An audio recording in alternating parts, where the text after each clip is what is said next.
Well, I'm not the kind to kiss and tell, but I've been there with Farrah. I've never seen with anything less than a 9.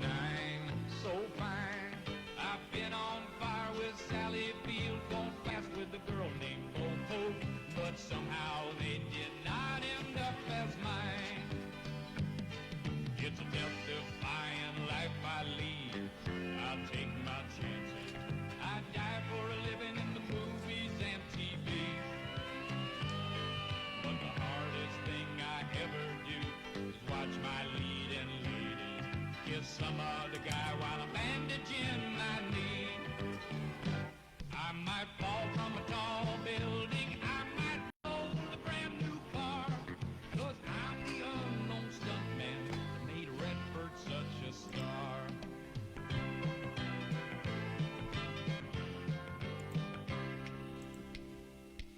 I never spent much time in school, but I taught ladies plenty. It's true, I hire my body out for pay.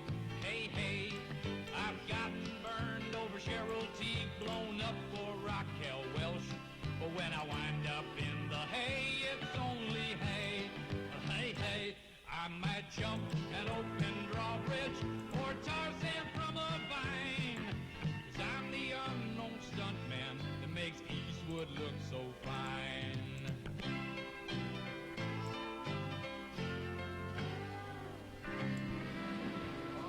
I thought LA was... Wow. That ain't Lee Major singing that tune. You're a smart fella, Al, and you're correct. I never cared for the Fall Guy. But I do like guys. What? Mm-hmm. Hey. What time is it? It's Podblast time!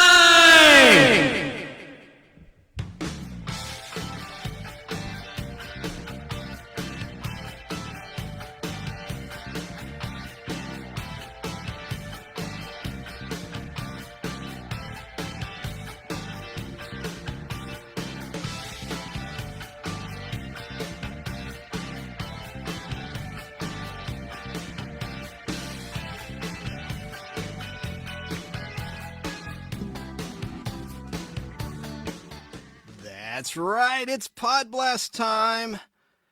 How are ya? How are ya? How are ya?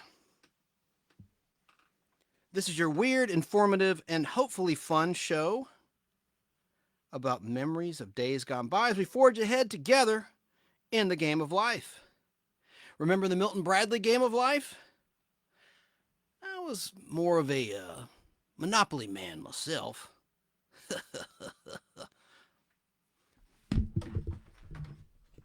But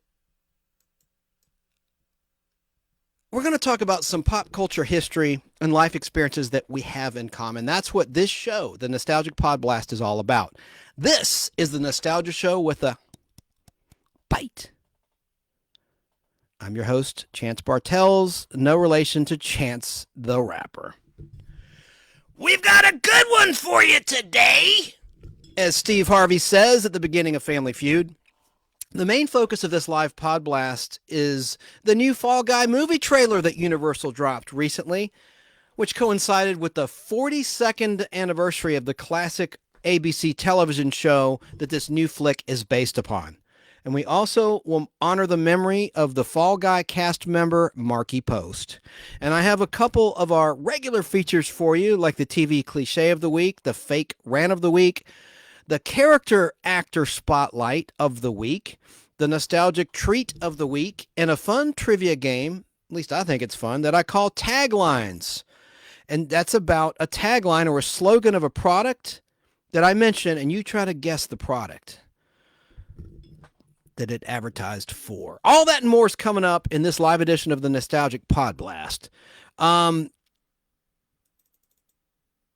If you're listening to this show on Podbean or Apple Podcasts, Google Podcasts, TuneIn, Spotify, I would encourage you to look at the collectibles in the video feed that we have going at YouTube in the YouTube channel, The Nostalgic Podblast, or in our group, The Nostalgic Podblast on Facebook. We have almost 6,000 members. We'd love for you to join. We have a lot of stuff going on in there besides this silly show. I mean, we have posts about history and just fun things that make you feel good. And everyone is welcomed to join. In the background for the viewers, you'll see a parking pass at the very top in red. That's for the cast and crew on location when they were filming The Fall Guy in the 1980s. The show ran from 1981 to 1986 for 5 full television seasons. And we'll talk a little bit about the history of the show. But I want to start with this. It's not really a nostalgia topic, but man, that time change sucks. It's dark by 5:30 in the evening. Actually, afternoon, technically, in the United States now. I just think it's for the birds, and I really respect the states that don't observe it, like Indiana and Hawaii, I believe. They don't mess with it, with changing the clocks backwards and forwards twice a year. I just can't stand it, and I really wish it'd be done away with. I don't think it's necessary. At one time, it was necessary for farmers, but I just don't think we need it, and I can't stand it being dark. When you get out of work and it's pitch black, that stinks. It really is not a good feeling to go to work when it's sunny and come out when it's dark. And it just seems a lot later than it actually is. Anyway, I mean, that's life. That's what people say.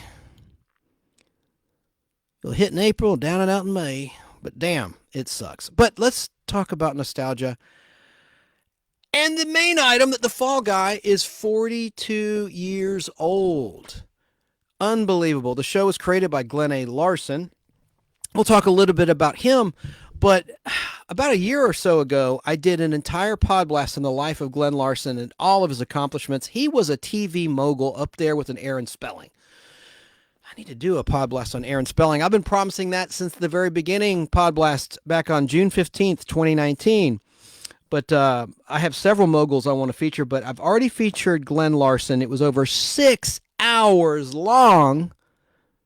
Wasn't all about Glenn Larson, but the majority of it was about Glenn Larson and interviews of him from beyond the grave and clips and trivia and people that worked with him and liked him, like Stu Phillips. By the way, Stu Phillips, he did the music for a lot of the shows that Glenn Larson produced that we'll talk about in a little while. And our buddy at RetroZest, Curtis Lanclow, interviewed Stu Phillips in his latest edition, and Pat Boone. He did 2 shows this week, one with the Pat Boone and one with Stu Phillips. And Stu Phillips is a great musician, very underrated.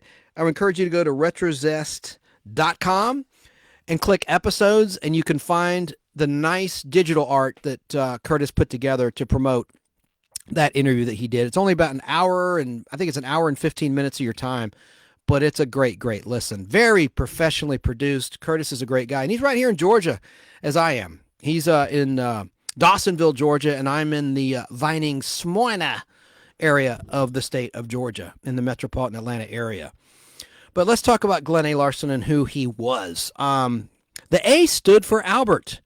Glenn Albert Larson was born on Sunday, January 3rd, 1937. And of course, he was a musician as well as a television producer. I say of course because a lot of people that are into the music side of things and nostalgia know that. But his best-known work is in television as the creator of such shows as Elias Smith and Jones, Battlestar Galactica, Buck Rogers in the 25th Century, Quincy M.E., starring Jack Klugman, The Hardy Boys, Nancy Drew Mysteries, BJ and the Bear, Magnum P.I., Knight Rider, and of course, The Fall Guy, in addition to many other shows. But he also was a member of the folk revival satire group, The Four Preps. Larson began his career in the entertainment industry way back in 1956 as a member of that vocal group, The Four Preps, with whom he appeared in one of the Gidget films. The Four Preps ultimately produced 3 gold records for Capitol Records, all of which Larson himself wrote and or composed. Here were the titles of those records: 26 Miles, Santa Catalina. The second was titled Big Man. The third was titled Down by the Station.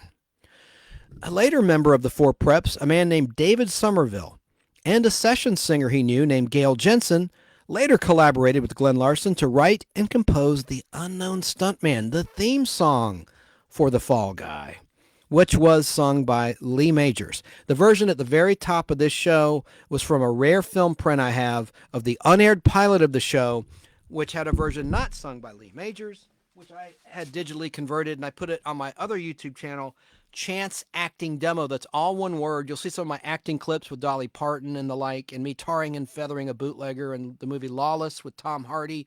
I was playing the henchman of an actor named Guy Pearce.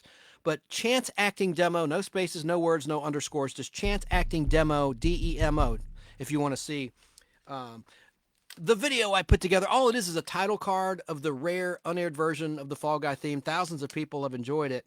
But yeah, I just put the title card that shows Lee Majors, and which was the station identification title card in the halfway point of each episode of The Fall Guy. Now, what is a film print? Most of you know. Most of you are probably of age or remember movie day in school when the teacher would bring out the movie projector. It typically would be a 16 millimeter projector to show a movie or an educational film like Hemo, The Magnificent, or what have you.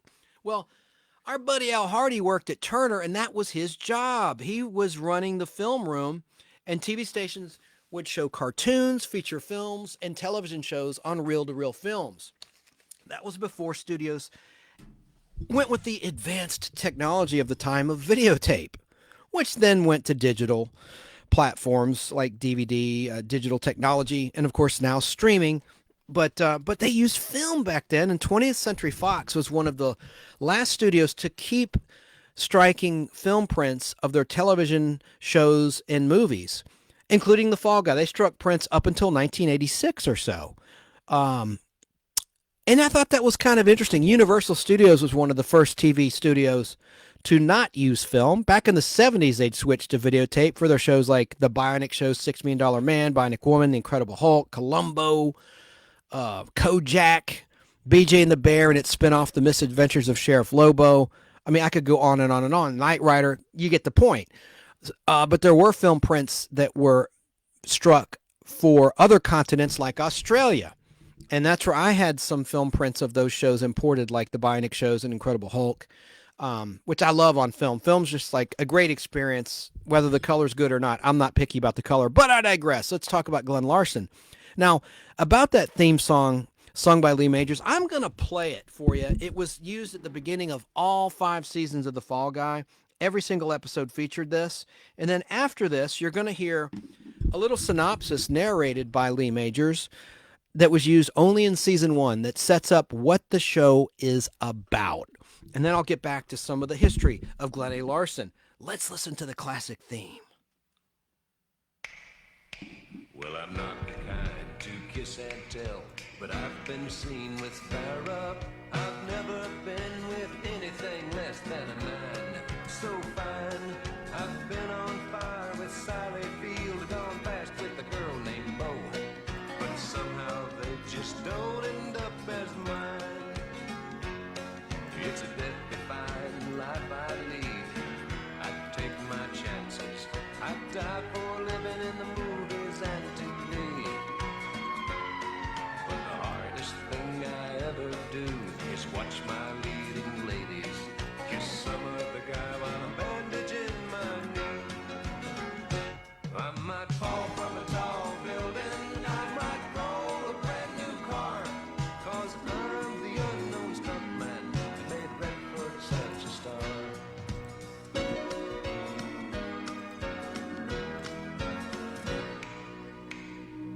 I've never spent much time in school, but I've taught ladies plenty.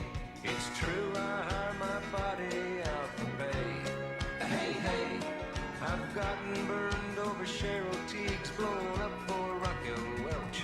But when I wind up in the hay, it's only hay. Hey, hey, I might jump an open drawbridge or Tarzan from a vine, 'cause I'm the unknown stuntman that makes Eastwood look so fine.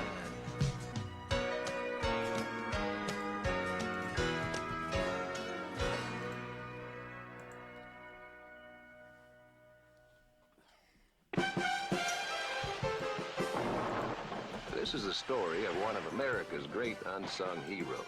I mean, you've seen him, but you never knew who he was. You've cheered for him and cried for him. Women have wanted to die for him. But did he ever get any credit? Or the girl? No. He was what we call a stuntman. And the reason I'm talking so fondly about him is, well, because it's me, Colt Seavers. Anyway, picture work isn't wall-to-wall employment. So maybe you wonder how a guy keeps his head together. Well, one way is to wait by the phone. And wait, and wait. The other is to take an occasional job for the court system of the United States of America, where a man is considered innocent until proven guilty. Unfortunately, sometimes a lot of these people get out of jail on what we call bail. And they run like hell. That's where I come in.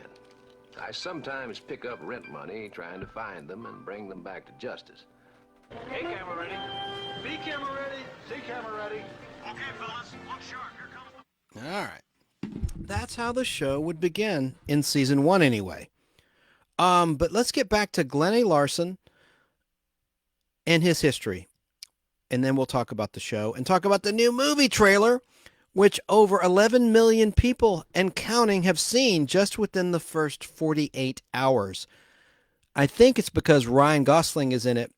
Barbie boy, as I call him, from the hit movie Barbie. People want to see what he's got going on next. And the new Fall Guy movie was filmed in Australia, by the way.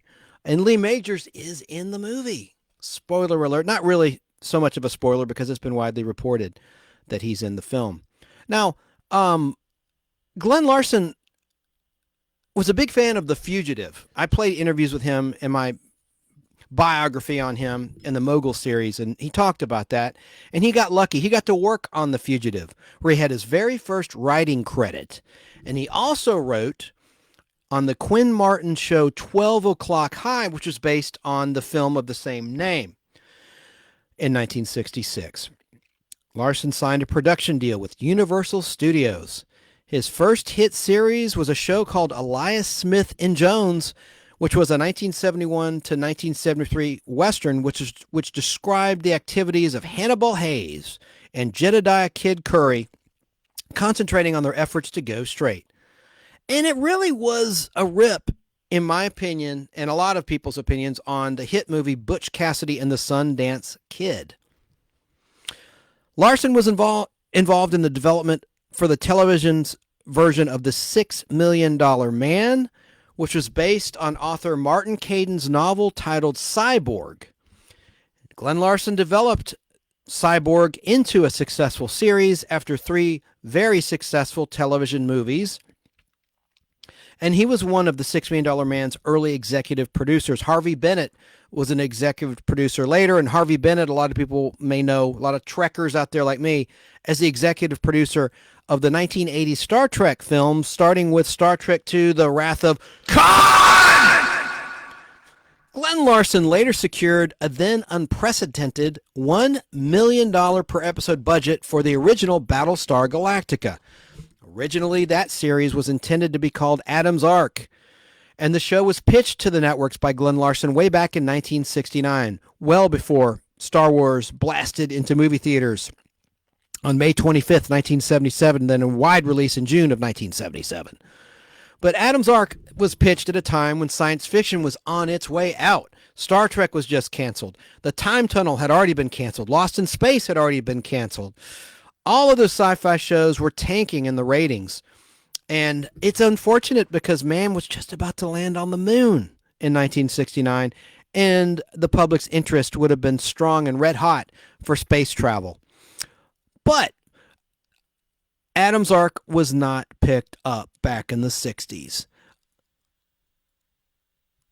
And Larson did have a lot of biblical references in Adam's Ark. You know, obviously it's like Noah's Ark, but it's Adam's Ark, and later the character will be named Adama in the show, played by the great Lauren Green, of course, as everyone knows. But Glenn Larson was a member of the Church of Jesus Christ of Latter-day Saints, in other words, a Mormon in real life. And he'd been working on that concept of Adam's Ark since 1968. And one of the former Star Trek producers named Gene L. Kuhn had mentored Glenn Larson in its early development. Glenn Larson initially renamed the series Galactica, but was then convinced to include the word star in the title in some way in order to capitalize on the popularity of the recently released Star Wars. He eventually obviously decided on the title Battlestar Galactica. Even with its generous budget, the series often recycled special effects shots, and it was canceled after just one season. The pilot episode of Battlestar Galactica was a 3-hour epic, debuting on September 17th, 1978, opposite the Emmy Awards that year, and it was titled Saga of a Star World. It had been edited into a 2-hour theatrical film, which was released in Canada and North America, including the USA, and in Europe. And there also was a second theatrical release titled Mission Galactica: The Cylon Attack, which was compiled by re-editing 3 other episodes of the series. A 2-part episode titled The Living Legend, which starred guest star Lloyd Bridges as Commander Kane, and an episode titled Fire in Space, which was, the Galactica version of the Towering Inferno. After Battlestar Galactica was canceled, Glenn Larson went on to create a relatively low-budget sequel to the show titled Galactica 1980, which was set a generation later when the Galactica had finally reached Earth. The series was less than successful and was canceled after only 10 episodes. The only good thing was the final episode of Galactica 1980 brought back Dirk Benedict, and it was titled The Return of Starbuck, and it explained what happened to him. And he wound up fathering a half-alien baby, Dr. Z. Anyway, I have it on 16mm film, that episode. I've kept that one in my collection. It's kind of cool. And he befriends a Cylon. It's kind of like Enemy Mine, the movie with the great Lou Gossett Jr. and Quaid. Yeah, I get those brothers mixed up. I'm getting punchy, folks. I just did an entire live show on YouTube Live. I'm redoing the show for the audio listeners and for Facebook Live right now. Randy Quaid. Dennis Quaid. No, Dennis Quaid. Yeah. Cousin Eddie's Randy Quaid. Yeah. Anyway. Now, Glenn A. Larson reused some of the sets, props, costumes, and special effects work from Galactica for the lighthearted sci-fi series Buck Rogers in the 25th Century in 1979. Based on the comic book character created in 1928 by Philip Francis Nolan. That's spelled Nawlan. Like Nolan Ryan or... Anyway, Glenn Larson co-developed the series with Leslie Stevens, a name that fans of The Outer Limits know as one of the producers of the original Outer Limits in Season 1. The feature-length pilot episode of Buck Rogers in the 25th Century, just like Battlestar Galactica, was also released as a theatrical film in March of 1979, months before it debuted as a series in September 1979, and Buck Rogers in the 25th Century grossed $21 million at the North American box office. The weekly television series, as I said, began in September 1979, running for 2 seasons until April 1981. One of the dumb things they did in season 2 of Buck Rogers, they changed the entire premise. No longer was it set on Earth in New Chicago in the 25th century, but they set it in outer space. They cloned Star Trek. And another really stupid thing they did was they fired Mel Blanc as the voice of Twiggy the Robot. Hiya, Buck. Now, in season 2, and most of the season 2 episodes, Twiggy sounded like this, like, "Hi, Buck. How are you doing? What are we doing today?" And he didn't have the swagger.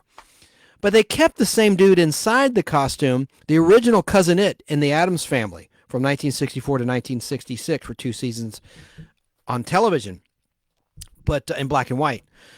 Let's see. What did I have for you now? Oh yeah. So that really was really, that killed the show when they did that. And, I don't know why they would change the voice of Twiggy. It's always about money. Maybe it was Mel Blanc wanting more money. I doubt it, but you never know. I mean, it didn't work. And the viewers were outraged. So they wrote a lot of letters to NBC complaining. And so they brought Mel Blanc back, but it was too little too late. The fans also didn't like the show being set in deep space. They're on a ship exploring strange new worlds. It just didn't work. In the 1980s, Glenn Larson had further successes as one of the creators of Magnum PI, which ran on CBS from 1980 until 1988. The last all-new episode of Magnum PI was a 2-hour episode that wrapped everything up, airing on May 1st, 1988. Around the same time he left Universal to work at 20th Century Fox, Larson created The Fall Guy for 20th Century Fox, which ran for 5 full television seasons on ABC. Larson's next prominent series for Universal was Knight Rider. I'm sorry. Yeah, that was for the last thing he did was Knight Rider for Universal, which ran on NBC from 1982 to 1986 for 4 full television seasons. Not Fox. Knight Rider was Universal. But Knight Rider featured science fiction elements. It also retained the red eye, vroom, vroom, vroom, Cylon eye at the front of KITT, which stood for Knight Industries 2000, the talking car. And Mr. Feeney did the voice. Mr. Feeney from Boy Meets World, William Daniels, voiced KITT, and he had never met the star of Knight Rider until a rap party. They had never been on set. They should have written a story where William Daniels played a different character to act opposite the star of Knight Rider and Baywatch. Oh, God. Brain, don't fail me now. I got to look it up. I'm going to stop the flow of the show. I was on a roll, man. Golly. I'll tell you a little bit of, as I stall, you know who voiced the opening to Knight Rider? That was the star of Voyage to the Bottom of the Sea, the television version, who passed in 1984 from cancer, unfortunately. Now I'm forgetting his name. Oh, God, it's a mental block. Voyage to the Bottom of the Sea. Basehart, Richard Basehart. But what's that Joker's name? Michael Knight was played by... Oh, Christ. Good grief. David Hasselhoff. I know someone out there screaming and commenting, David Hasselhoff, you idiot! Yes, David Hasselhoff. So,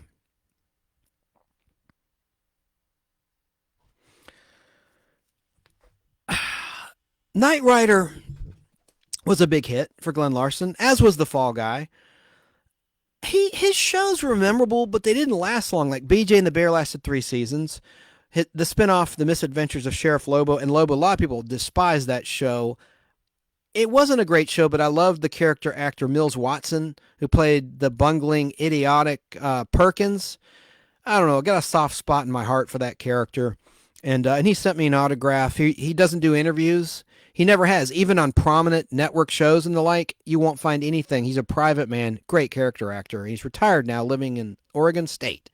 And he sent me a nice autograph when I requested an interview. I've shown it before on the show. And then like Nancy Drew, I mean, it was a popular show, Hardy Boys and Nancy Drew, but again, it didn't last very long. Buck Rogers didn't last very long, but these are very pop culturally significant shows. Aaron Spelling, on the other hand, his shows lasted for years, like Beverly Hills 90210 ran for 9 years, and just he had long runs. Melrose Place, Charlie's Angels. Oh man, his shows had great longevity, and are also beloved in retrospect by nostalgia lovers like you and me. But Glenn Larson, when he went to Fox, had some failures too, like Automan, Manimal, a show called The Highwayman, which starred Sam Jones, Flash from the Flash Gordon movie. And The Highwayman was a take on the Mad Max movies. It was another clone of a hit film series. Larson's profile definitely declined, though he made a brief comeback in the 1990s with an adaptation of the Ultraverse comic titled Nightman, which lasted 2 seasons. Now, Glenn Larson, back in the late 70s and 80s, put his future wife, Janet Lynn Curtis, in some of his TV shows, such as The Misadventures of Sheriff Lobo, BJ and the Bear. And on the shows, she played a character named Margaret Ellen, a roller skating cutie who worked at a local diner in Orleans County, Georgia, which is a fictional county. After she had portrayed a character named Sorrel in the original Battlestar Galactica 2-part episode titled Lost Planet of the Gods, which was the second episode that aired after the 3-hour premiere. The next week, I guess it would be September 24th, 78, that 2-part episode aired, and it aired first part was on the 24th, then the next part the next week. It wasn't a 2-hour episode, in other words. They aired it in 2 different installments where you had to tune in. There was a cliffhanger ending and all that jazz. But in The Fall Guy, Glenn Larson's wife, Janet Lynn Curtis, acted in the pilot movie, playing a waitress at the Palomino Club. It was a speaking role. And in a season 2, 2-hour episode playing the same character titled Colt's Outlaws and Colt Breaks Out. That was weird. It was a 2-hour episode of The Fall Guy in season 2, which Melody Anderson was one of the guest stars. She was Dale Evans in that Flash Gordon movie I just mentioned a moment ago. She guest starred in that particular show. But the weird thing is there were 2 different directors. Same cast, same story, airing the same night, but each hour had a different title and a different director. I thought that was very unique and unusual. Director Paul Stanley, I think he directed part 2, but it was, excuse me, Colt Breaks Out. Anyway, I have it on film. I have a 2-hour print, which is neat. It's not a syndicated print where it's cut into 2 halves. It's the actual original 2-hour version. Anyway, whatever. But her character was Melody, actually, in the Palomino Club, her reoccurring character in The Fall Guy in the first couple years. And she also became an associate producer on The Fall Guy. Janet Lynn Curtis married Glenn A. Larson on Sunday, August 29th, 1982. They divorced, sadly, on Wednesday, December 24th, 2008, on, of all days, Christmas Eve. They had 2 daughters together. Glenn Larson's son, Eric, was in the pilot and first episode, if you will, the 2-hour movie premiere of The Fall Guy, as a kid on a bicycle who's hit and killed by a drunk driver played by Eddie Albert, best known for starring in Green Acres. Now, I want to show you my film print of an unaired version of the pilot, and I have the aired version on film too. Like I said, I'm a Fall Guy freak. And on the front of this, you'll see the TV Guide ad that I made a copy of and posted on the film carton that I store it in. Just some inside baseball. It's actually bad to keep films stored in film cans. It can facilitate something called the vinegar syndrome, which will affect a certain percentage of film prints over time. Basically, the chemicals used to color the films break down, and it starts breaking down the film. Doesn't always happen, but it can happen, and it's really devastating when it does happen to your favorite film. But if a film is struck with Mylar film stock, it'll never go vinegar, which is interesting. But here is the 2-hour pilot, the film print of it I have, and this is the unaired version, which is really cool because Janet Leigh is in it. She was eventually recast when the series was picked up. Talk about that in a moment. But Janet Leigh from Psycho, the girl in the shower, played the bail bondswoman Soapy, whom Colt Seavers worked for on the side to make extra money as a bounty hunter. Here's the box. I got to cover up my old address. It's my old address, but still, I don't want it out there. There's the TV Guide ad. And let me show you what the reel looks like. Could you see that? I don't know if it's in frame. Let me make sure it's in frame. Listeners, I'm sorry. If you want to see what I'm showing, just go to the YouTube channel, The Nostalgic Podblast, or the Facebook group, The Nostalgic Podblast. We have almost 6,000 members there. We'd love for you to join The Nostalgic Podblast on Facebook. But here is, that's the TV Guide ad. And here's the film. It's on 2 reels, the unaired pilot. 2-hour pilot. It's actually an hour and 36 minutes without commercials. Look here.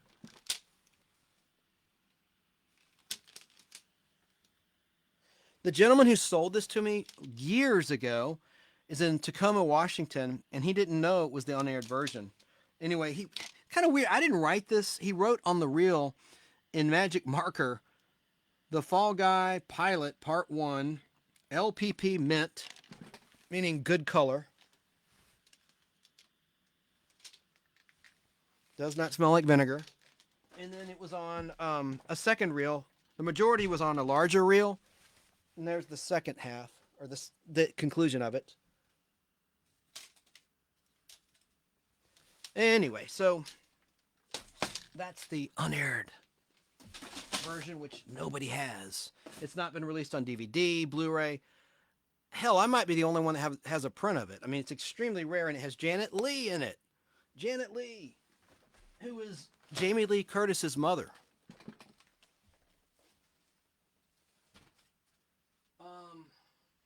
Well, I don't need to show you. I was going to show you the reel of the aired version, the syndicated version of the pilot I have also on 2 reels, but who cares? Let me get back to, let's talk about some Fall Guy trivia in a minute. Let me just conclude this information about Glenn A. Larson's life.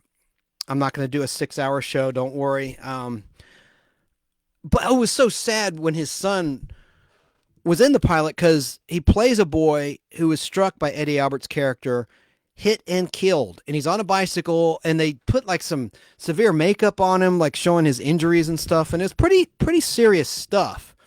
Anytime a kid is killed in a television show or movie, particularly a television show, kind of rare on TV, it's a pretty serious thing, especially when Eddie Albert's playing a damn drunk driver who did it, and he's a very wealthy man too. Supposedly he owns half a town in Arizona in that storyline.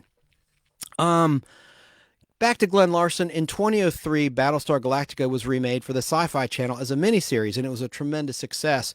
It was followed by a 2004 series that, unlike the original show, lasted multiple seasons. Larson was not involved in any capacity with the new series, though he did receive a screen credit as a consulting producer. And I'm sure he got a check too. After the series ended in 2009, a short-lived prequel series titled Caprica followed in 2010. Glenn Larson, again, was not involved, but he was given a screen credit for the creation of certain characters. Despite his successes, much criticism had been aimed at Glenn Larson for his perceived general lack of originality, as many of his television series are seen as small-screen knockoffs of feature films. Harlan Ellison, who wrote arguably one of the best episodes of the original Star Trek titled The City on the Edge of Forever, and he wrote 2 great Outer Limits episodes before that.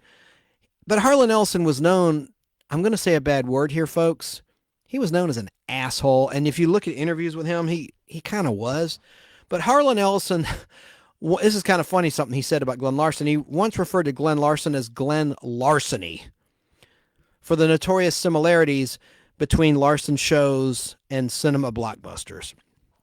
In his autobiography, The Garner Files, the great James Garner stated that Glenn Larson stole a number of plots of the Rockford Files, which James Garner's production company co-produced, then used them for his own shows, simply changing the dialogue minimally and using different character names. Garner's group complained to the Writers Guild of America Union, and Larson was fined. In an episode of Larson's series titled Switch,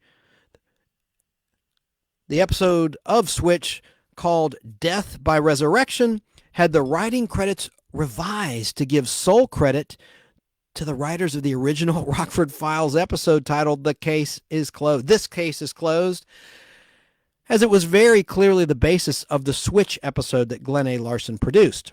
Nevertheless, Garner felt that the fine had taught Larson nothing when Glenn Larson persisted in plagiarism and later copied the theme music from the Rockford Files for one of his TV shows. James Garner stated that when Larson subsequently showed up on the Rockford set, Glenn Larson put his arm around James Garner and said, "I hope there's no hard feelings, Jim."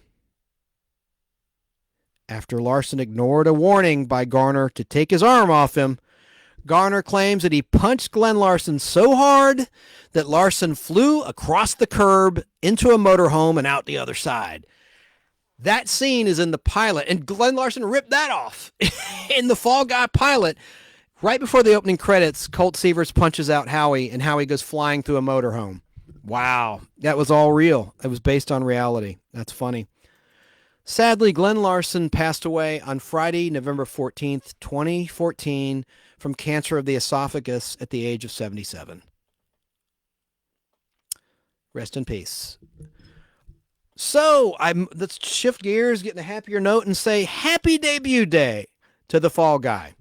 42 years ago tonight, way back on Wednesday, November 4th, 1981, The Fall Guy premiered as a 2-hour movie on ABC at 9 p.m.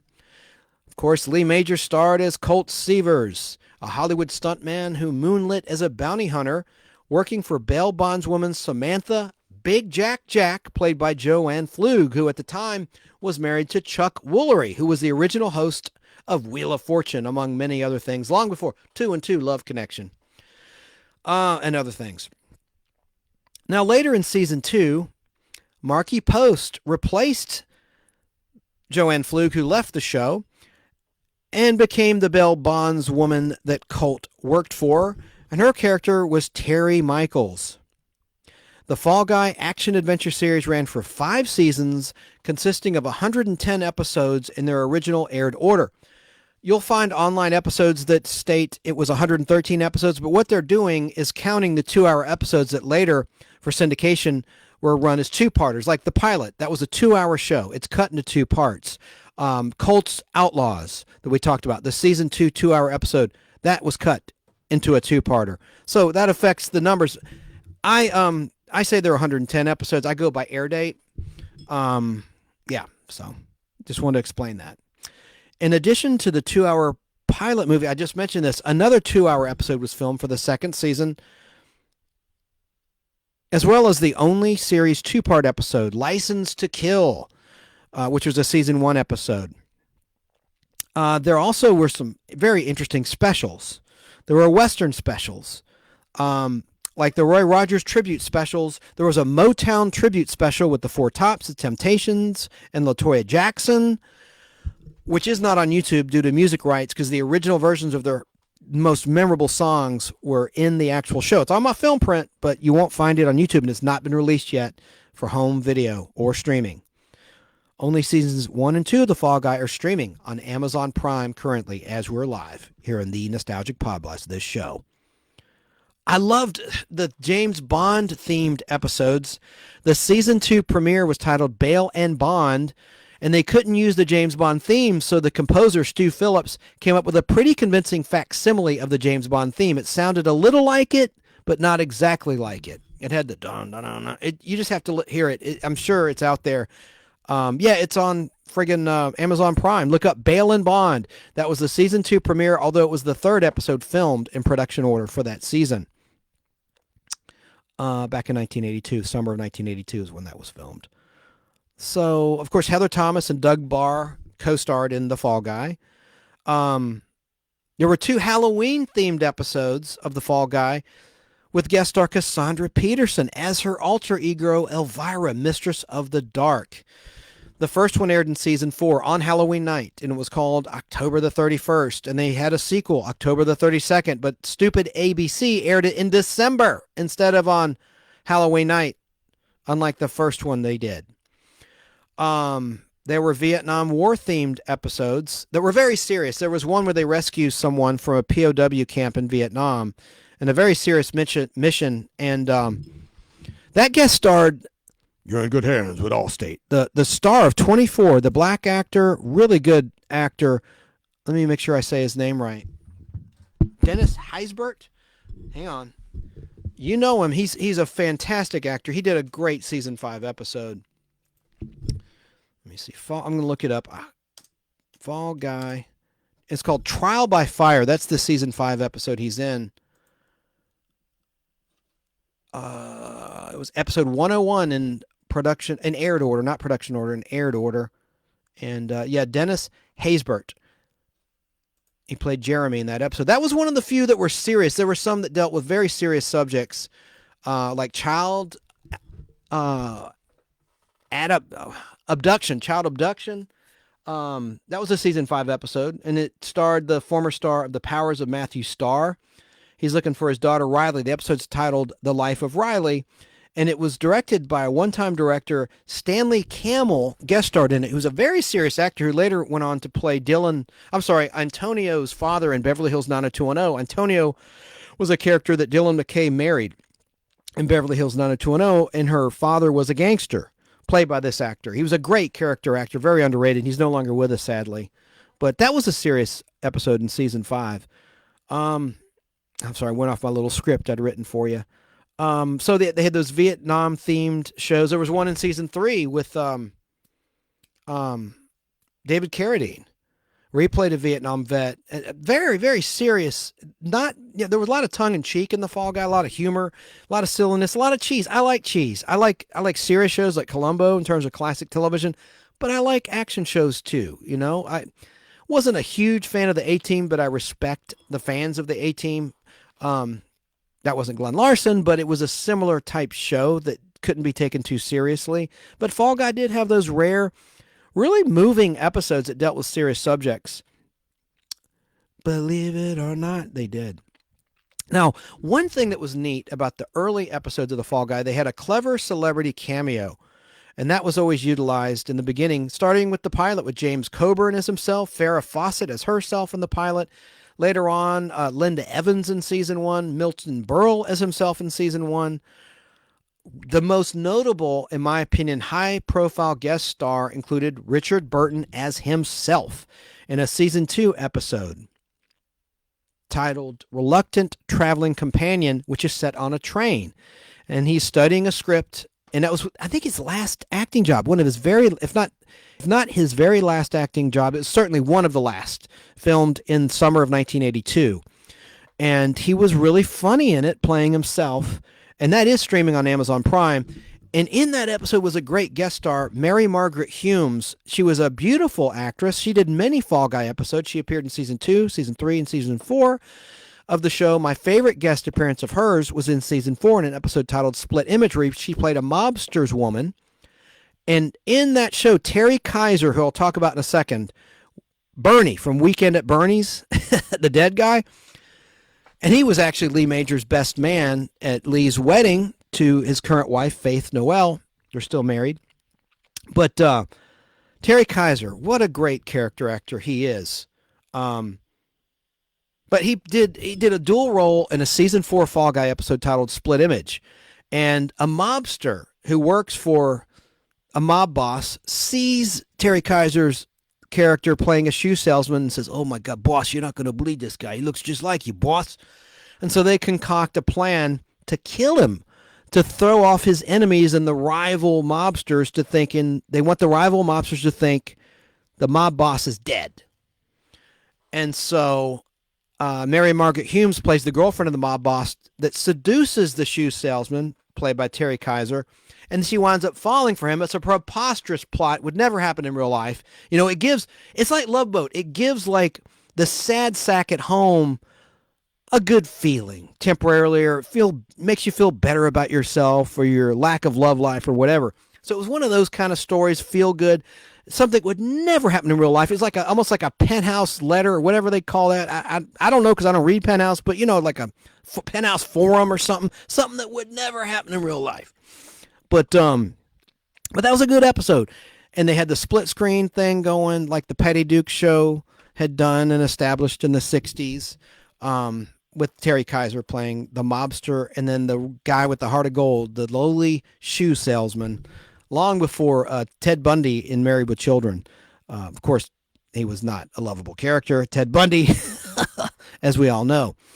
But Terry Kaiser, I want to mention, he guest acted in every season of The Fall Guy, starting with the pilot. He played a movie director, and then he was in the 3rd aired episode playing a hood, and he was in every year of The Fall Guy because he was Lee's buddy. And Lee was notoriously known, in a good way, for hiring his buddies. He brought back some of his actors from The Big Valley, the 1960s hit show, Western, brought back Richard Anderson, Oscar Goldman in The $6 Million Man and the Bionic Woman in a season 3 episode of The Fall Guy, which we'll talk about later, a good solo Markie Post episode titled Inside Outside, where she's kidnapped.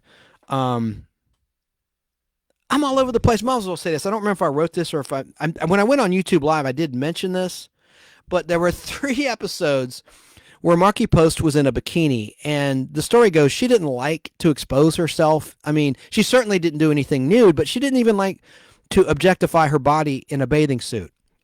In interviews, I know it's true, at least that's based on what was reported.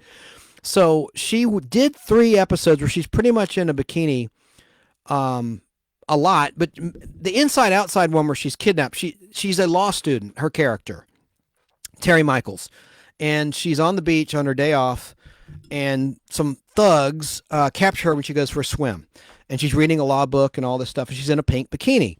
And so it was for ratings, they got her in a bikini the whole show. And of course it has a happy ending and all that stuff. But the other episode that she was in a bikini, for those that want to know, the first one she did a bikini or appeared in a bikini was Baker's Dozen in season 3, early on in season 3, where she's at a nude dude ranch. For rich folks, it's a nudist dude ranch. At least there's one area that's a nudist colony. And then she was in another season 3 episode towards the end of the season, and I always forget the title of that one. Undersea Odyssey. And I've got an interesting anecdote about that. In that episode, Undersea Odyssey, David Hedison from Voyage to the Bottom of the Sea is in it, hence the title. They'd always bring back great actors from the past and give them a paycheck.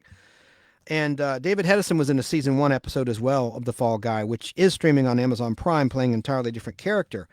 But in this episode, Undersea Odyssey, Sid Haig is in it too. Horror fans, Sid Haig. He also, I didn't write this or mention this in the YouTube live version of tonight's show, but he guest starred a lot in The Fall Guy, starting with Colt's Angels in season 1, playing a rough biker in a biker gang, drug dealer, cocaine dealer. And he was in every season of The Fall Guy playing different roles, including this episode with David Hedison. He played a bad guy, always a bad guy. But look at this calendar. Those that are listening, I'm sorry. I'm showing Heather Thomas in a red one-piece bikini, which looks very much like outfits used in a later series called Baywatch that you saw Pamela Anderson in. I think they probably patterned it after this.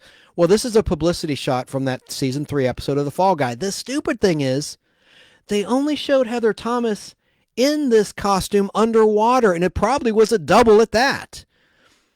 You never saw her in the show. I don't know if an editor edited a scene out. Why the hell wouldn't they feature Heather Thomas in that really striking one piece? I mean, it was extremely attractive and sexy, but that's a publicity shot from that episode with guest star David Hedison and Sid Haig, Undersea, and the woman who shot JR, the actress who played the woman who shot JR, she's in it. She did a few Fall Guys. I didn't mention that before. Mary Crosby. She played, they did a great story in season 1 where she played, it's a spoiler alert, but she plays basically a hit woman for the mob in an episode titled Ready, Aim, Die.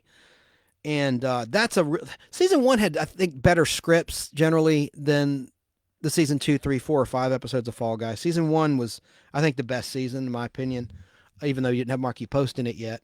But yeah, so just a little anecdote there about that bathing suit, that publicity shot. Did I say all I wanted to say about that? I guess so. So let's see here. About the notable guest stars. Talked about Richard Burton. Oh, but there was a funny part in the one with Richard Burton with Mary Margaret Humes, whom I talked about in Split Image, the season 4 episode with Terry Kaiser, where she plays a mob woman, and she played a movie director in season 3. But in season 2, she played someone Colt has been hired to capture, and they're on a train, and Richard Burton's on the train, and she's such a witch. Like, she does all these tricks to make Colt look bad in front of Richard Burton and to get away from him. Eventually, Colt handcuffs himself to her, and Richard Burton enters the room to complain about the noise. He's like, I'm trying to study a script.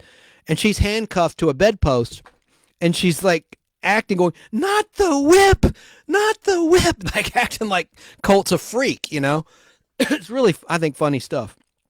But there's a funny scene where, I guess you had to see it, where she had a great scream and yell, and she's really loud, her character. And she's pissed off because Colt handcuffed her to a bedpost. And he leaves to get food. He's not going to do anything creepy or wrong. And he's not even interested in her, of course. He's just got a job to do. And so he leaves the room. She's going, Seavers! Seavers! And then, like, you hear the of the train, the horn. I don't know. It's a little stupid thing. I probably shouldn't have mentioned it. You have to see it. It's just a funny little moment of that episode. titled Reluctant Traveling Companion with Richard Burton as himself. That was the longest, I guess that was beyond a cameo, because he's like pretty much in the whole episode. He's in more than half of the episode because he's on that car. He's in the very last scene, and he comes along in Act 1, in the middle of Act 1 of that episode. And it's on Amazon Prime, Reluctant Traveling Companion, but they took out the music. That's the thing. When 20th Century Fox released Fall Guy Season 1 in 2006, they did it on the cheap. They cut out Paul Williams entirely. I don't know what that's all about. He was singing the Patsy Cline hit Crazy, but he also had speaking scenes. Excuse my cough. They removed him entirely in the DVD, and they blurred his face. There was one shot they couldn't cut out because there was a barroom brawl at the Palomino Club, and it was integral to the story. So they just blurred his face. Cheap. Now, Disney may hopefully stream The Fall Guy or release it. I think they'll probably stream it on Disney Plus one day, probably around when the movie comes out, even though the movie's by Universal. Or maybe the NBC streaming service Peacock maybe they'll lease The Fall Guy old classic show from Fox. Who knows what they're going to do? That might be what they do very well. I might have just predicted exactly what's going to happen. But hopefully you'll see all 5 seasons of The Fall Guy when the movie comes out in 2024 with the original background music. Because Philadelphia Freedom by Elton John was at the beginning of Reluctant Traveling Companion. That was the anecdote I was thinking of. Richard Burton episode, when it shows the title of the show, the song Philadelphia Freedom is playing. And on the Amazon Prime version, which is from the DVD Region 2 release in Europe, they never released Season 2 in America. It just has some nondescript garage band junk. Anyway, I know I'm all over the place. I'm so sorry. These little stories pop into my head that I didn't prepare, since I'm somewhat of an expert on the show. I like to share with you. I'm not on drugs, I swear. I'm on illegal drug, caffeine, and this Pepsi. Should be drinking like Pepsi Zero. Anyway, yeah,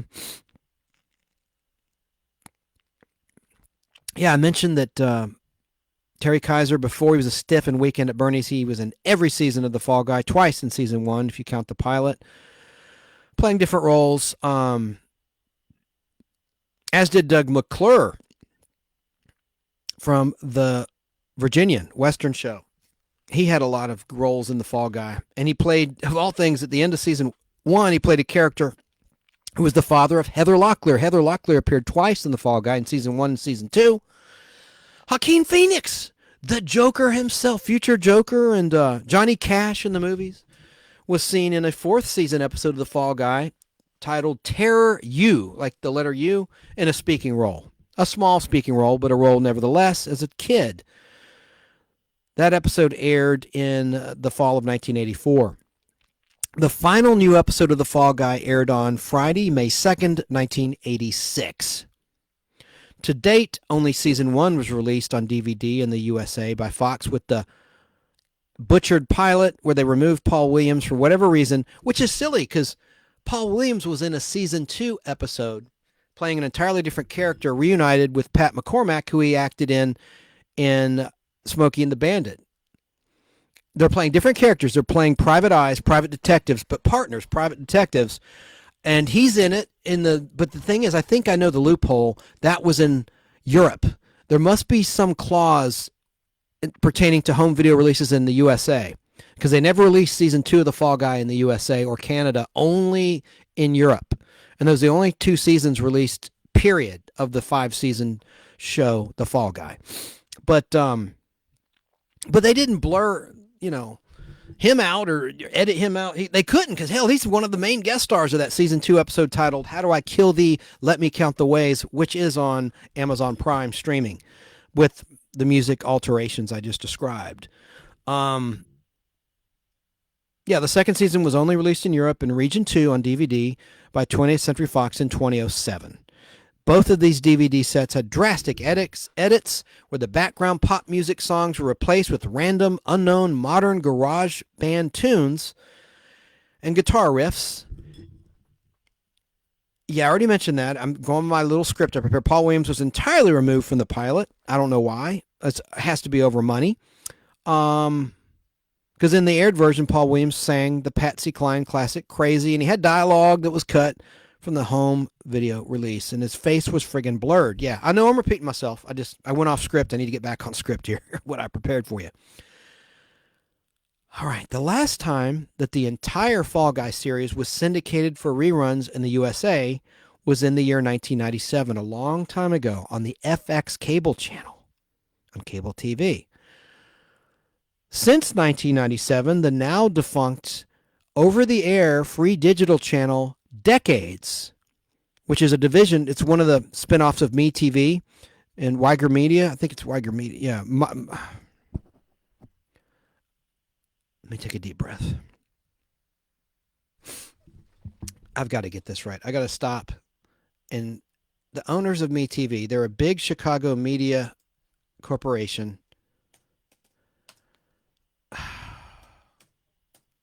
I see it all the time in the end credits of Tune In With Me, and I can't remember. Owners of MeTV. Weigel, W-E-I-G-E-L. Couldn't have been more off. Weigel Broadcasting owns MeTV, and they own Decades, and they've rebranded Decades as Catchy Comedy, a comedy classic over-the-air channel. But I love Decades. It's too bad they did that, because Decades had a lot of good original programming where they'd have like news, pop culture news of the day, and it just was a great station. And they had a Fall Guy marathon just 3 or 4 times starting in 2016. They called it the Decades Binge. They would binge starting at noon on Saturday through 6 a.m. Monday, a particular show, and they would change them out. And they ran the Fall Guy. Trouble is, they didn't air any season 5 episodes of the Fall Guy. They only aired 1 season 2 episode of the Fall Guy, and the majority of the marathon would be the season 1 DVD versions with the altered music and Paul Williams cut from the pilot. But they did air the final episode of season 2, which guest starred Heather Locklear, and the actor who played Dean Warmer in Animal House, playing her father. He played a wealthy guy. That's a pretty good episode. What's that called? Oh, God. Let me look at my little film stack over here. The season 2 finale is called, bear with me, Just a Small Circle of Friends. Yeah. Decades aired that. And the reason they aired that is that particular episode had no pop music that needed to be dealt with in terms of music royalties. They didn't have access to the European 2007 DVDs because they'd already replaced that music for the European Region 2 DVD release I described a moment ago. But in 2016, they just aired an old syndicated version that didn't need to be changed at all. Because again, there was no, for some reason, there were a handful of episodes of Fall Guy that had no pop music in it for whatever reason.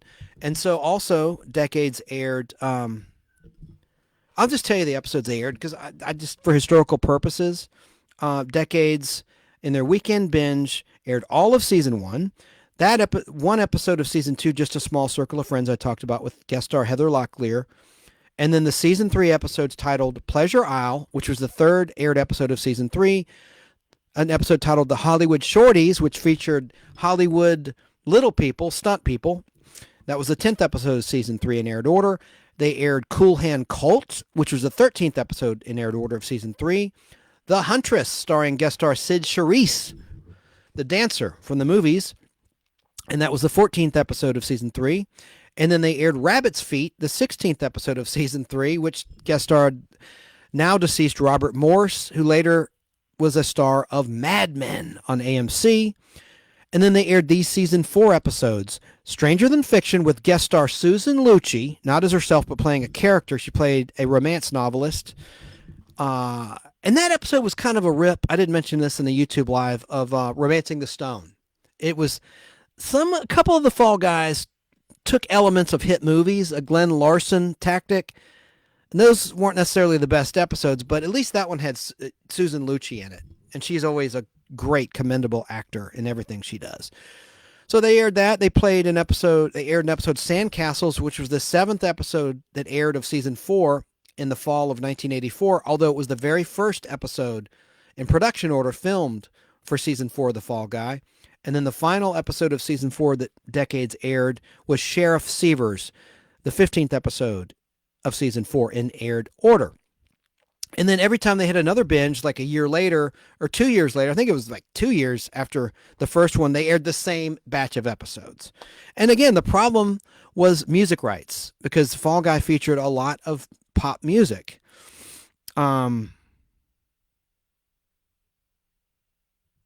Yeah, okay, I covered this. I'm just don't want to repeat myself. Yeah, so those particular episodes had no background pop songs that had to be altered or dealt with. So that's why they picked those episodes for their weekend binge. Seasons 1 and 2 are currently streaming on Amazon Prime, but they are from the aforementioned 2006 and 2007 DVD releases, where most of the background pop songs were replaced with generic garage band music, and Paul Williams is cut from the pilot movie entirely. Now, originally in the unaired version of the pilot, did I hold that up for Facebook Live? I guess I did. Screen actress and scream queen Janet Leigh from Psycho was filmed in an unaired pilot to portray the bail bondswoman that Colt Seavers moonlights for, named Soapy. And she was in the unaired version of the pilot, and then she was recast by Joanne Flug when the series was picked up by ABC to be a weekly show. Now, currently, the Walt Disney Empire owns The Fall Guy, so perhaps one day it will stream on Disney Plus with the original background music and scenes intact. And the new feature film I talked about, starring Ryan Gosling, based on the classic series, was filmed in Sydney, Australia back in October 2022, and it will be released on March 1st, 2024. So happy 42nd anniversary of the debut of the 1980s Lost Gem action-adventure and somewhat cheesy series, but we love it, The Fall Guy. At least I do. So I don't want to repeat myself. Let me just see here. I want to have some other notes. Look at my notes here as we're live. I already talked about that because I went off script. I shouldn't have done that. FX channel, yeah, it was the last time in America that Fall Guy was seen in terms of all 5 seasons. Here in Atlanta, WATL Channel 36, an independent station, aired The Fall Guy for years. And I remember they last ran it in December of 1995, right before the 1996 Olympics, because the show was leaving to go to FX, the FX cable channel exclusively. That was Fox's cable channel, and Fox owned The Fall Guy. So they took it out of syndication temporarily and actually permanently. After 1997, Fall Guy wasn't seen on a national level until the Decades channel ran that first binge in 2016. That was a long time. So a whole generation's never heard of The Fall Guy, right?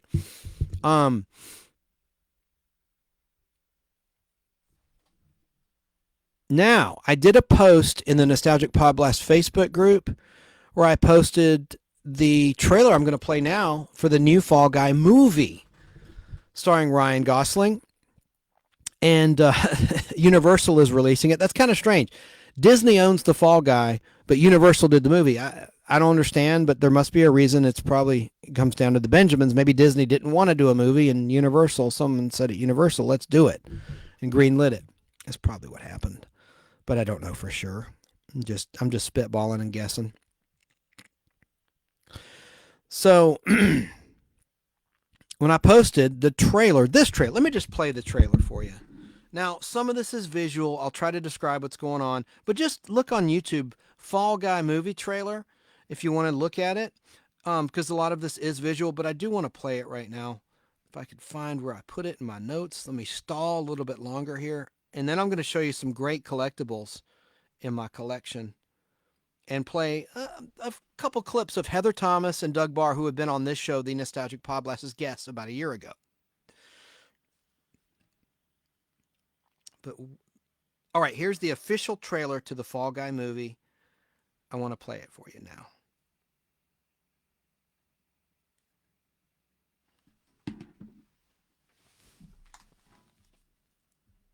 Oh, damn. It's not playing. I'm sorry, folks. I thought it was. Hang on. Here it goes. This is it. Trust me. Come on now, you son of a gun. I'm not going to cuss. Well, what the hell? Why won't it play? Well, I'm going to give it one more shot. Dang it. I'll get back to it in a second. I don't think I can get it to go. That's bizarre. Oh, I think I figured out why. Doing the show live can be a bear sometimes. This will be released March 1st, 2024. 3, 2, 1. Action.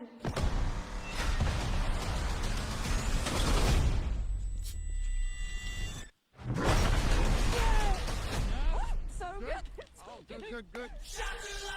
Oh shoot, this song might be an issue. Let me turn that down a second.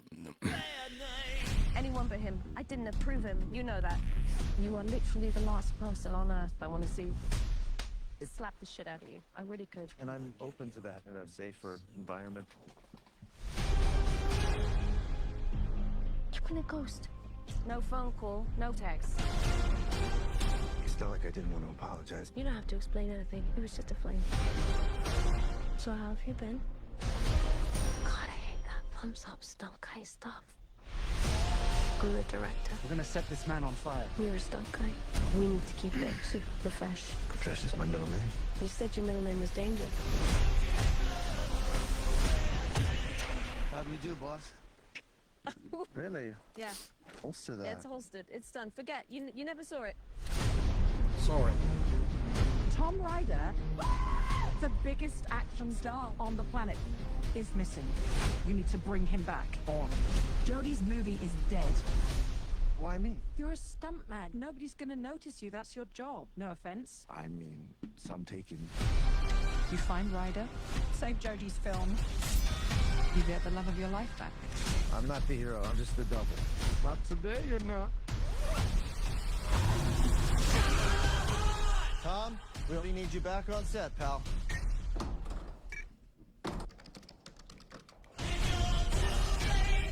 He's struggling to get into this room, like a hotel room. That's what's going on.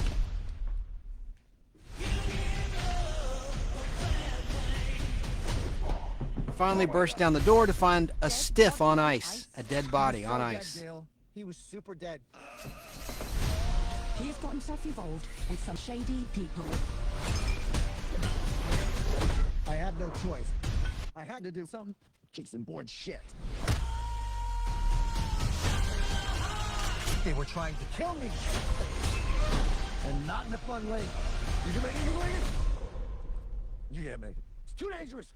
Gotta be stairs. Okay. What happened to your face? You look terrible. You look amazing. You fall down, you get right back up.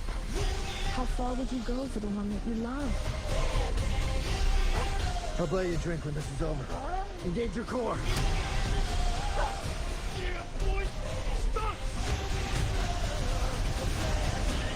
Let's do it later. Wanna go to a beach somewhere? Drink a spicy margarita! Make some bad decisions. Yes!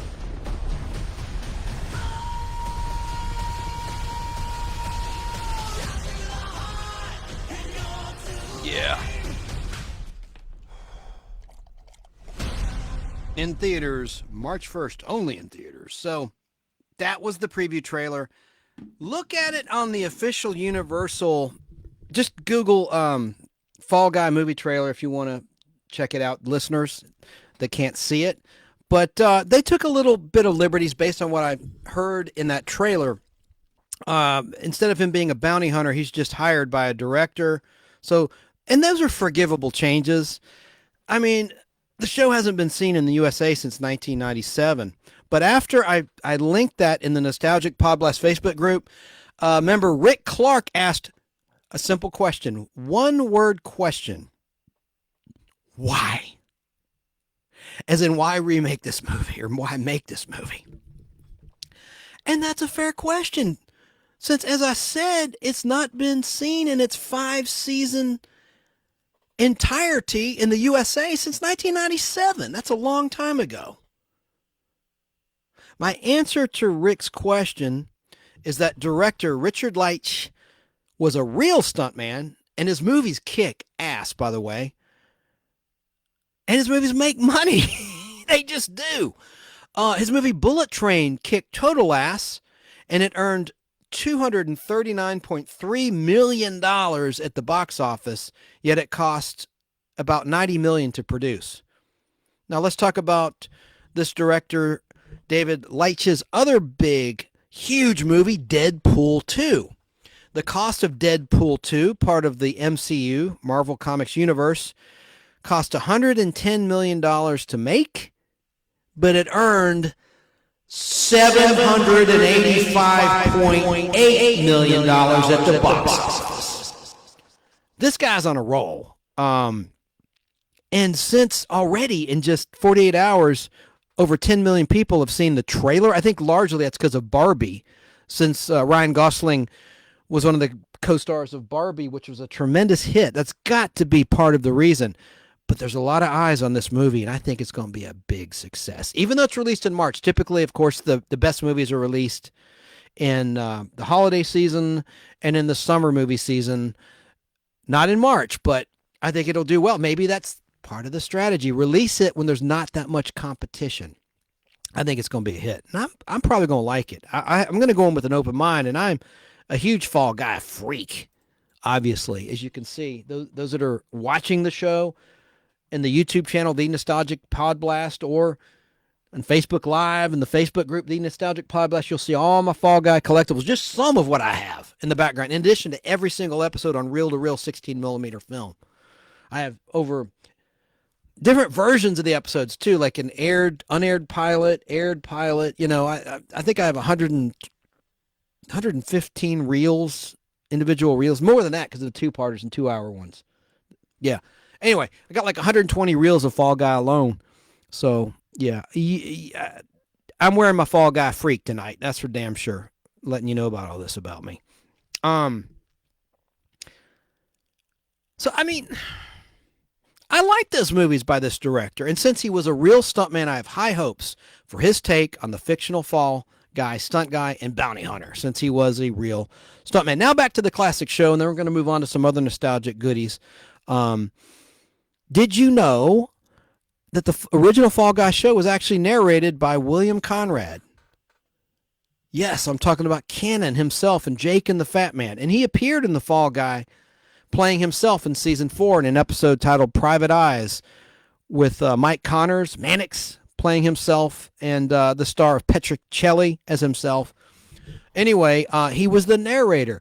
And halfway through every single episode, which never is seen anymore in reruns, but it's on every reel of mine on film, you hear William Conrad saying, "Fall Guy will continue in a moment."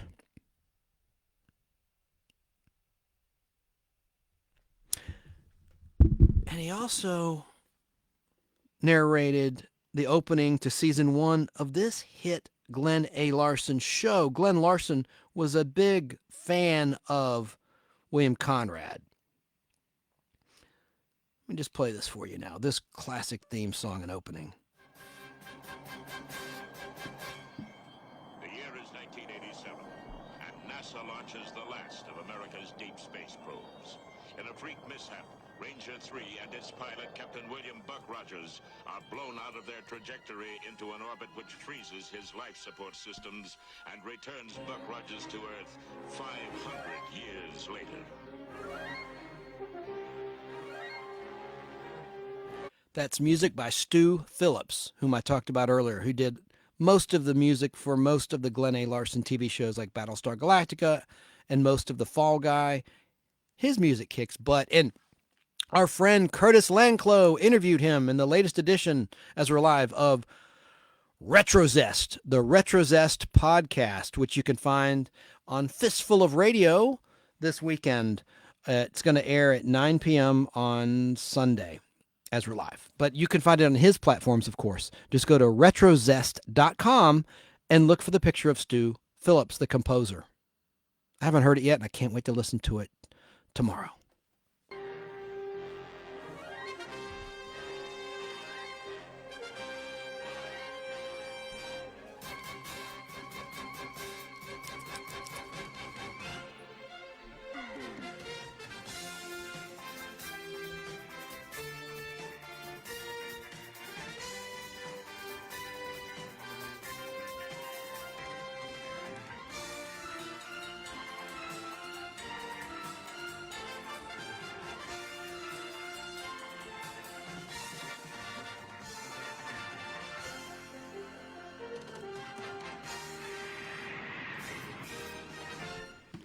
I love that opening. So,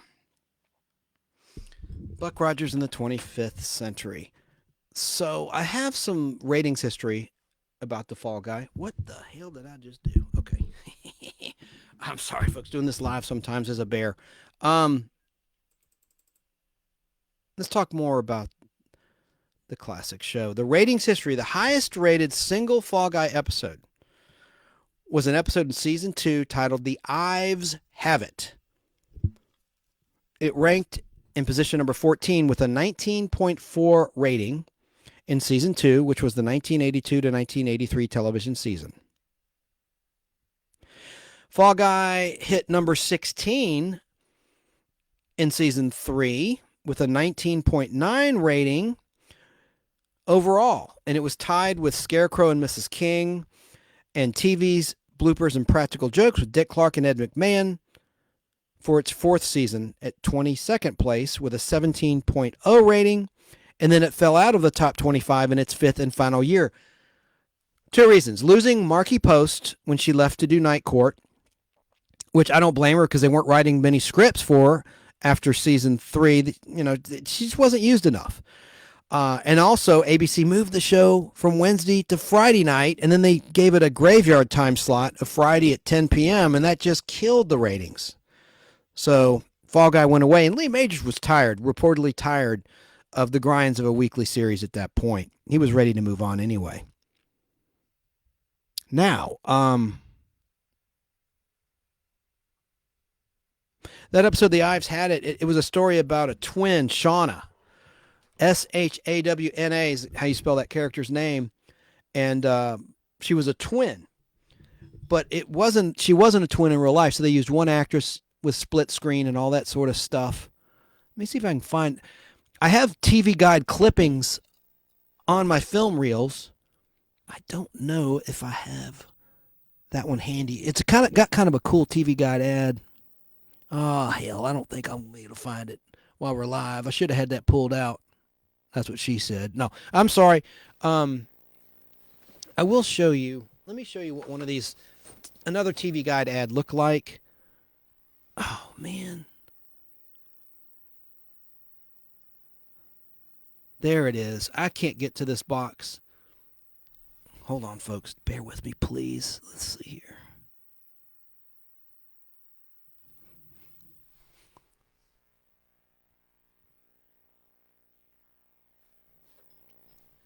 I got to move on. I can't waste your time trying to find that artwork. But I love the TV Guide artwork in most cases. Sometimes it looked kind of bad, but some of the artwork was really cool. I already showed you the artwork for the debut 2-hour movie, Fall Guy. Let me just grab a random one, because on most of these boxes, I found the TV Guide artwork, and I put it on the reel. Let me find one to show you, show the viewer. Listeners, I know this is bad. Let me see. Where the F are you, my little friend? All right, here's one. This is an episode, for some reason, it's on 2 reels. That's just how I got it. But I put the TV Guide ad on the reel. And that's the Hollywood Shorties episode with the little people I told you about earlier. Let me just get that put up. Okay, properly. Now, I'm going to play another clip.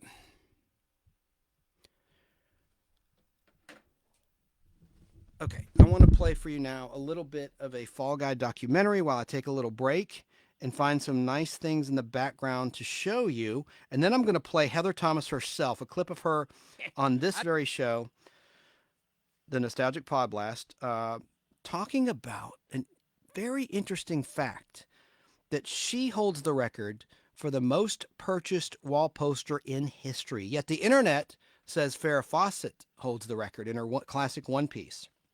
And that's absolutely not the case. Play that for you in a sec. You know what? I might just play that now since it's on my brain. Let me just do this. I'm going to find the exact cue mark.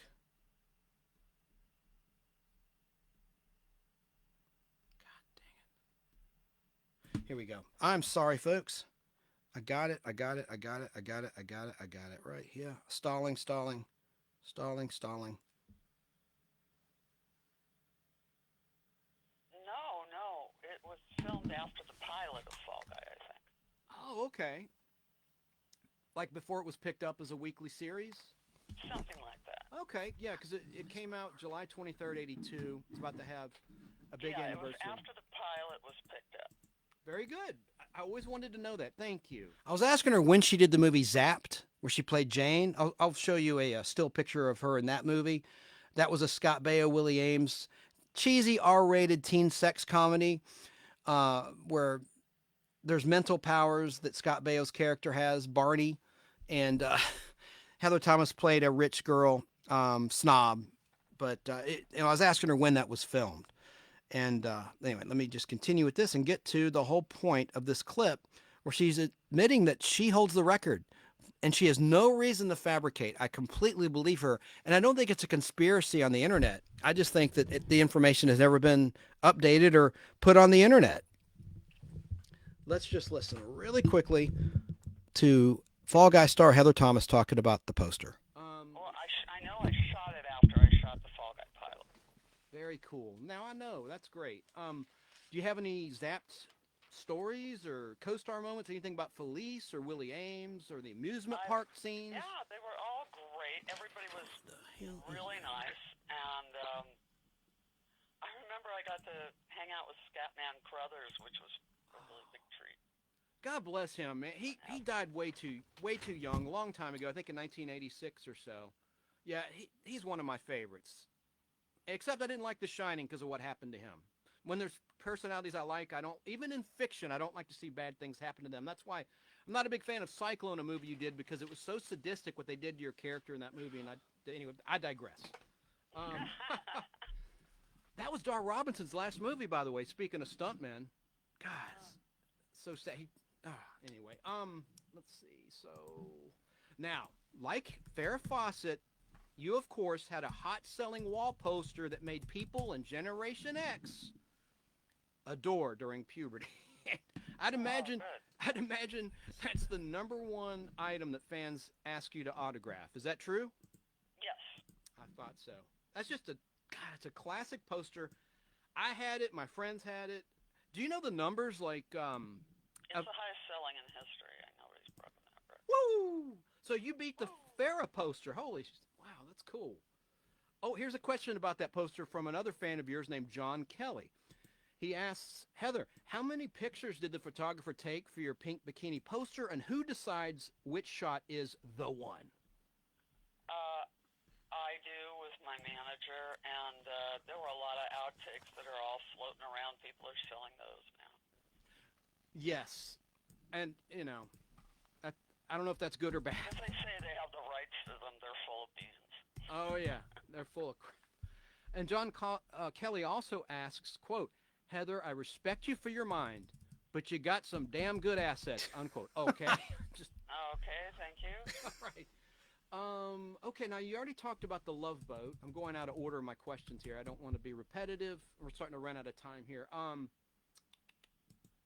Battle Network stars. Oh, yeah. So Cyclone, the movie I talked about, that was a 1987 release.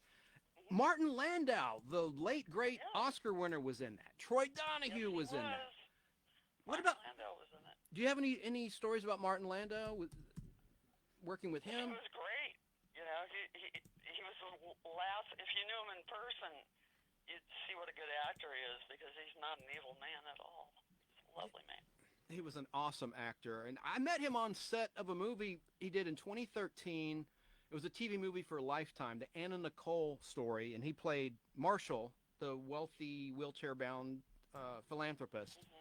Anyway, we're at a fitting. I was just an extra. I was nothing, but he shows up for a fitting, and I see him, and I go, Commander Koenig, because I'm a big nerd. I love Space 1999 and Mission Impossible, and he smiled, and we had lunch together. It's just a very, very happy memory, one-on-one with him for a whole lunch for about an hour. Wow. It was just wonderful. That's great. Yeah, and let's see. Oh, I have to ask you about this. One of my favorite pieces of video of you, Heather, was from a very brief moment in time on the original game show Family Feud, in which you were competed on a team for charity. when the original English host, Richard Dawson, kissed you, I thought I would die. I mean, actually, he didn't kiss you. You kissed him. And you gave Dawson this slow, wonderful kiss.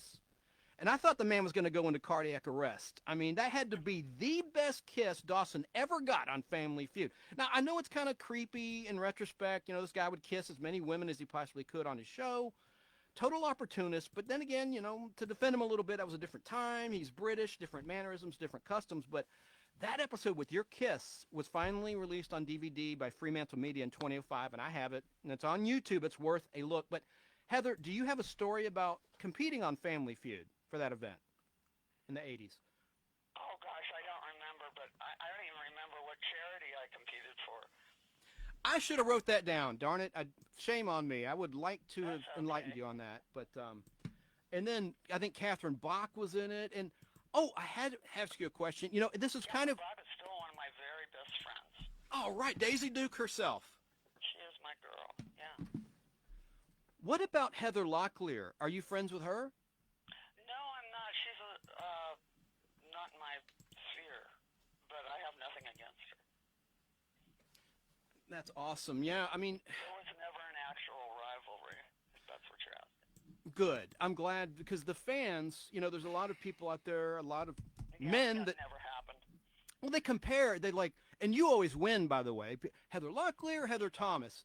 You always win that debate. It's like Ginger or Marianne or something. Anyway, for what it's worth. Oh, but...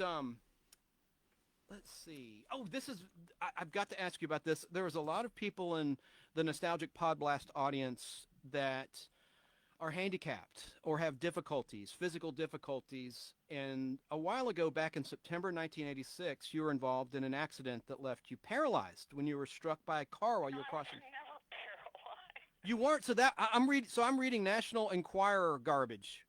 Yes. Oh.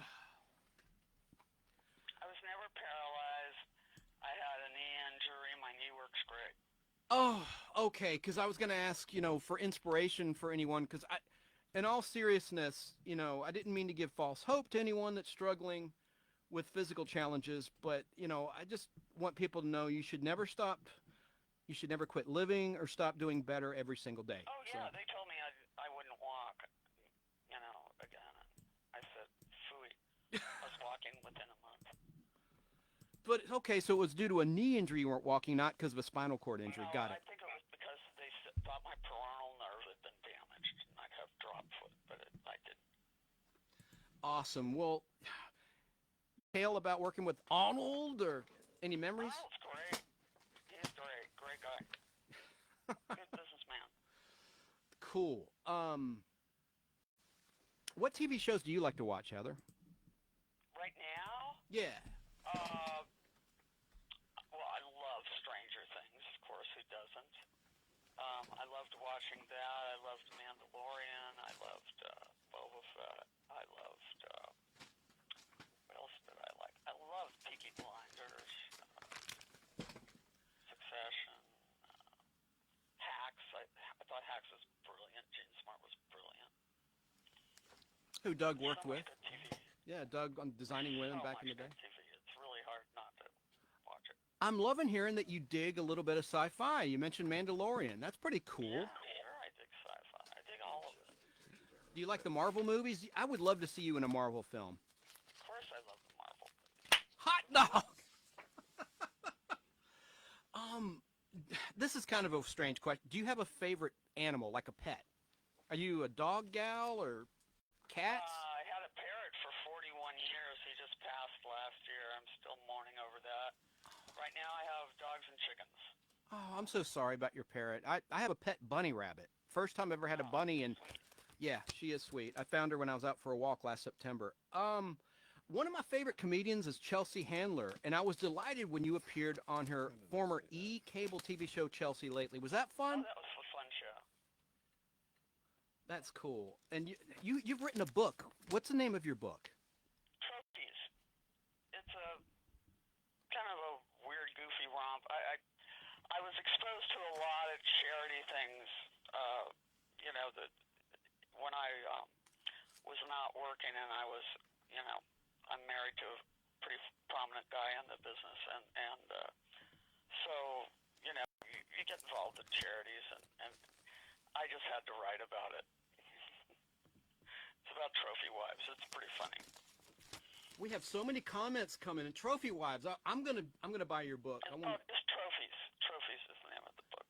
Excellent. Trophies. Where can you find it? Is it on Amazon or? Yeah. What happened was when I wrote it, HarperCollins was in a war with Judith Reagan, and the woman who fired her bombarded my book into the romance section. It was not a romance; it's a comedy. But you can probably get it from Amazon or somewhere like that. Well, you have a lot of comments coming in. Sherry Dalton says she was by far the most beautiful woman on TV, in my honest opinion. Shane B says, hello, Heather. Hello, Shane. Mark Hambrick, wow, ask more questions. It's awesome. Okay. There's just so many here as we start to wrap up this. How much time do we have left? We're about to wrap. Do you need to run? Soon. Okay. Well, let me just conclude with a couple more comments and questions. Let's see here.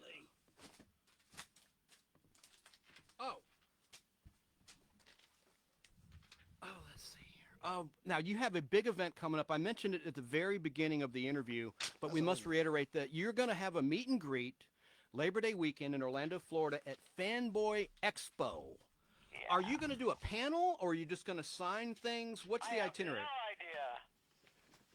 have no idea. That was a great event. I didn't attend, but I saw some footage of it, and it looks like everyone had a really good time.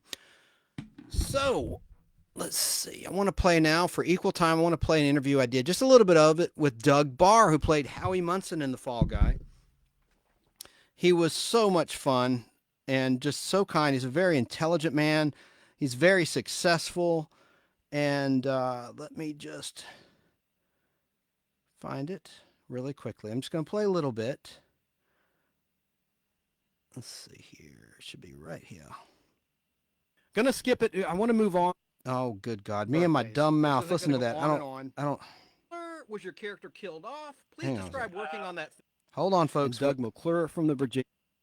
If you have like Pluto TV, for instance, Roy Rogers does. And the horse pop. Hold on. Here we go. I'm sorry, folks.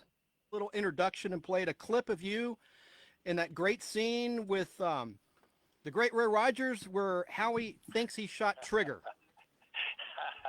Yes, one of my favorite scenes in all the years that we did Fall Guy. That was one of my favorite ones, I must say. Partially because of the gag, which was good, but much more importantly because it was with Roy Rogers, who was a hero of mine from my youth. Excellent. It's so good to have you here, and I just want to thank Curtis of the Retro Zest podcast. He had contacted you on my behalf, requesting an interview, which you graciously granted. So thanks to Curtis, and most importantly, thanks to you for your time, for spending an hour with us tonight. Well, thanks for having me. I appreciate it. All right. Well, I want to start, of course, with the origin of how you got into show business, if I may. How did you get into show business? What was your first big break? Well, I got into show business actually not quite by accident, but I certainly stumbled into it. It was nothing I wanted to do as a child. I had intended to become a diplomat, thinking I could travel on somebody else's dime that way. Ultimately didn't end up doing that, but I was in Greece with a friend of mine during my college days, the junior year in college. We both bought motorcycles in London and then jumped across there was no channel in those days, so on the ferry to the continent. The goal was to drive all the way around the Mediterranean, and we ran out of money in Thessalonica, northern Greece. We were worn out with the motorcycles. We said, look, we can meet your girlfriend. His high school girlfriend's parents were on a cruise that was going to be in Athens, and we were going to borrow some money from them because we'd really tapped ourselves out. So we put our motorcycles on a coastal freighter, and we're going to ride down and sleep on the deck of the boat or sleep on a beach if we saw a place that we could jump off for a couple of days, because they weren't due to be there for, I think it was like a week. So we did that, and we jumped off on an island about 12 or 13 hours away, and sat in a beautiful beautiful little Greek island with whitewashed, buildings there, and having a liter of Coke. I remember this so specifically because it turned out to be a very important moment in my life. And we were sharing a liter of Coke and a box of Ritz crackers, and a beautiful woman, a woman like out of the movies, came from one side street in this fishing village on an island that we barely knew the name of, and crossed the courtyard and disappeared down a side street. And my buddy and I looked at each other and went, oh my God. And pretty soon a couple more came, dressed to the nines, from that same area and went down that same street. So we pooled our money, bought one drink at a bar where they were all gathering, probably a block or two away. And then we mingled, and I ended up meeting a woman who was a model in Paris, and French girl, and he ended up meeting a woman who was from London, and a beautiful woman in her own right. And we sort of hooked up with them and stayed there on this island. It turned out it was Mykonos, which became after that a very kind of hot spot and much more of a tourist place. But in those days, it was Euro trash only, very beautiful place. And so we fell in with a very fast crowd, I must say, an international crowd, and stayed there for, I guess, probably about a month. Went back to the villa where my girlfriend was staying, and he went to the villa where his girlfriend was staying. Then we packed him onto our motorcycles. He went back to London with his girlfriend, and I went to Paris with mine. Needed to make some money. She introduced me to her agent, the modeling agent, that will take your picture, do some tests, and we'll get you going. And so I got into the modeling business in Paris, crazily enough, and then went back to college in Washington, D.C., and took the portfolio I put together as a model in those days, went up to New York, figuring I can make a little bit of money in my junior and senior years in college on the sideline and doing the modeling thing. Realized pretty quickly that if I could talk instead of just stand there, I could make a little more money. And so I started studying acting, and then realized that I liked doing that. That was fun, and got into the union through commercials, doing commercials, which was an early break. And then ultimately my break into more serious acting work came through a friend of mine named Bill Persky. He wasn't my friend then, but he remains my dear friend to this day. He was a writer and a director, and he was casting a show called Semi-Tough after the film that had been done, the Burt Reynolds film that had been done way back in those days. Nobody probably remembers that anymore, but in any case, they were going to do that as a series, and he was casting that, and it was sort of a semi-sitcom, and I got cast in that, again, kind of through chance, because this is a long story, and I'll get to the chase soon. At any rate, so I was auditioning until I ran into him, auditioned for him, thought it was all done because I didn't hear anything for a couple of weeks, and then I was auditioning for a soap opera. I'd gotten a call back on that one, and the two other guys who got the call back were Christopher Reeves and Jamison Parker, both of whom went on to do other things. Christopher Reeves got the soap opera, but coming out of CBS, I hear my name called, and I turn, and it's Bill Persky, the guy who I had read for. And I said, I guess you probably never cast that show. And he said, well, which way are you walking? And I said, well, I'm going this way. And fortunately, he said, so am I. I later learned that he would have followed me in either direction. Bought me a hot dog and said, I'm going to help you get this show, because they had not yet cast it. And that was sort of the beginning of it. Well, I have one of those commercials I'm going to play after our interview for Menon, by Menon, the cologne. Which you're at the end of the commercial. I mean, it's more visual, but I'm going to play it for the listener. Oh, great! That's great. I haven't seen one of my commercials since I made them. I can promise you. And you mentioned Christopher Reeve. I guess it was Edge of Night. Was that not the soap opera, or do you not recall? I the really name? don't remember Okay. the name of the soap opera. He wasn't on it very long because he went off to do another show that he'd come up with. Fine actor, Chris Reeves, very nice guy, fine actor. I thought you would have made a good Superman, actually. I never had an opportunity to audition for that, unfortunately, but I don't think I could have done it as well as Chris did. So. Yeah, that's very, very nice of you to say. Now, another question: you acted in a 1980s slasher horror movie titled Deadly Blessing, which I've actually never seen it, because I didn't want to see you get hurt. You know, even in make-believe movie land, to this day, I've never seen. Now, I got to ask you, were you the killer? Was your character killed off? Please describe working on that film. Well, it wasn't just a standard slasher movie. It was actually a Wes Craven movie. Wes Craven became the director best known for doing horror movies. This is probably the worst one he ever made, but nonetheless, it was a cut above in terms of horror movies. It was about a group of a sort of a cult called themselves Hittites that was sort of modeled on Amish, and it had Ernest Borgnine in it. Was a member of the Hittites, and there was a ghost and the whole thing involved with that. But it was a lot of fun to do. Sharon Stone was in it. It was her first acting gig. As I remember, I knew her from New York days, and there she was, showed up on the set in Waxahachie, Texas, and so that was the show. Maren Jensen played my wife. She was at that point going out with Don Henley, who hovered around the set all the time worrying about her. And I was squished by a John Deere tractor, probably a third of the way through the movie. But Wes Craven, after I was squished, called and said, "Could you come back? Because we want you to literally come back as a ghost." And so I Cool. I came back and played a ghost of my squished self there, and didn't know exactly how to play a ghost, and I asked him, and he didn't really have much advice, so I just went with the, Marley's ghost in A Christmas Carol and tried to imagine what it'd be like to come back as a ghost. So Tough gig. Maren Jensen's boyfriend. Wow. And she's best known for Battlestar Galactica, the short-lived, the original version, among other things. And she retired from acting. Yeah. Yeah, she retired from acting quite a long time ago. Mm-hmm. Yeah. All right. Well, so there was a sitcom you did, When the Whistle Blows, which I mentioned before the start of this interview, and that was unusual to me because it was an hour-long sitcom. Yeah, it wasn't really a sitcom. It was light-hearted action adventure stuff about a group of steelworkers, and so Tim Rossovich was in that, who had played for the Detroit Lions. I think big, wonderful guy.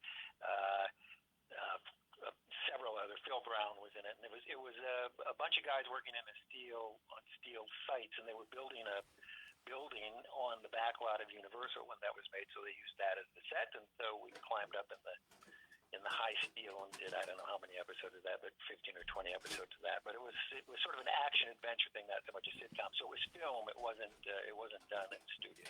No live audience. My book let me down. My book classified it, because I've not seen it, as so you set me straight. This is an educational program, and I'm glad you find that. That's great. Yeah, it says situation comedy, so this book is wrong. Well, it was lighthearted, so you could call it a comedy, I suppose, but it wasn't done on a sound stage with 4 cameras. It was 3 cameras. It was a regular film set. Excellent. Well, along came The Fall Guy around 1981. And yep. would you please talk about your audition process for The Fall Guy, and also when was the pilot filmed, if you recall, the time frame? As I recall, it was, I think, probably around November of 1981. The audition process was relatively easy because by then I'd done that pilot, which went no place, but then I did When the Whistle Blows, which ran long enough to get some notoriety, not much, but a little bit, and it had substantial producers on it. So my name had been bandied about a little bit at that point. So by the time I was asked to audition for The Fall Guy, they already kind of knew who I was. So I went in and met with, it was one of those you didn't really have to audition, but I went in and kind of chatted with Lee and Glenn Larson, who was the producer and writer of that show for many of the episodes, but produced the entire thing. And, of course, did lots of other sort of action stuff back in the 80s, Glenn. Wonderful guy, as a matter of fact. At any rate, it was very easy. I went in, I chatted with Glenn, chatted with Lee. I think we read a scene together, and the next thing I know, I had the gig. So it was pretty easy. That's awesome. And I have every episode on reel-to-reel 16mm film. I started collecting them in 1995 from a magazine called The Big Reel, which was a mailed monthly publication. It's all legal. It's ads of people that had films, and this guy had almost the whole set, and I'd pay $35 per reel. But I found an unaired version of the pilot from a film dealer out in Washington State, in Tacoma, Washington. And I watched it, and it's a hybrid. The first half is the unaired version of the pilot. The second half is the aired version. So I see all these scenes in the first half with Janet Leigh as your character's part-time boss. Soapy. Yeah. So did Yes. what my question, Doug, is did you film any scenes with her in the second half that I don't have with her in it that you recall? I don't remember filming any scenes with her in the second half. I remember filming scenes with her in the first time around on that, and I was surprised to find that she wasn't there after. I have no idea how that worked out. I suspected it was a contract deal, or it was a money deal, or something that did not include me. But I was quite disappointed that she didn't continue on. She was lovely. She was really great, and ultimately, I got to work with her ex-husband and their daughter over the years I've known for a long time. So. Oh, wow. And so she was replaced by Joanne Flug, who most people will know from the movie MASH, the original. Well, she wasn't Hot Lips. That was another actress. That was Sally Kellerman. But she was in the movie MASH, Joanne Flug. Anyway, and she's Chuck Woolery's ex-wife, too, besides. But she's from Atlanta, where I'm That's from. pretty interesting. I didn't know that.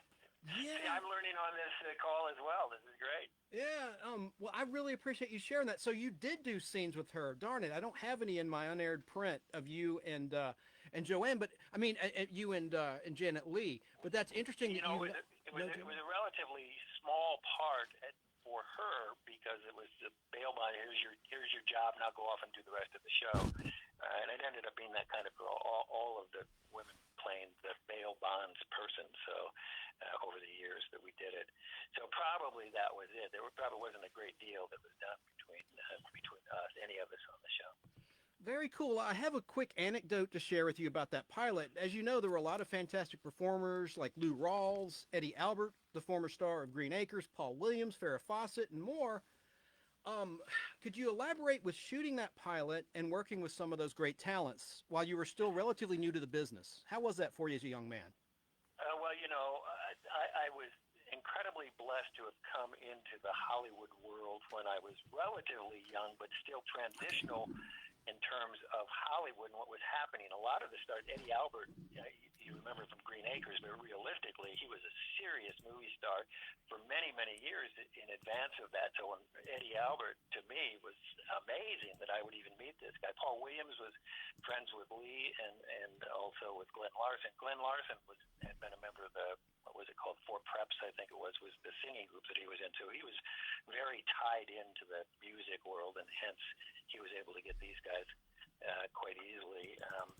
Paul Williams was a friend of Lee's, who was a wonderful composer and singer, and Farrah, of course, was the wife or ex-wife. We know why she was there.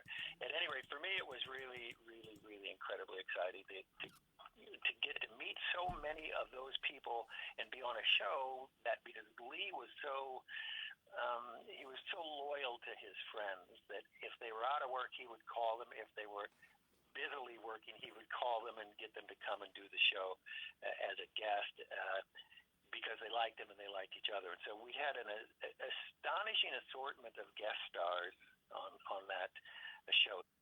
That's great. And I think it's a good stopping point. To give equal time, I think I'm balance it out nicely, hopefully time-wise, between Heather and Doug.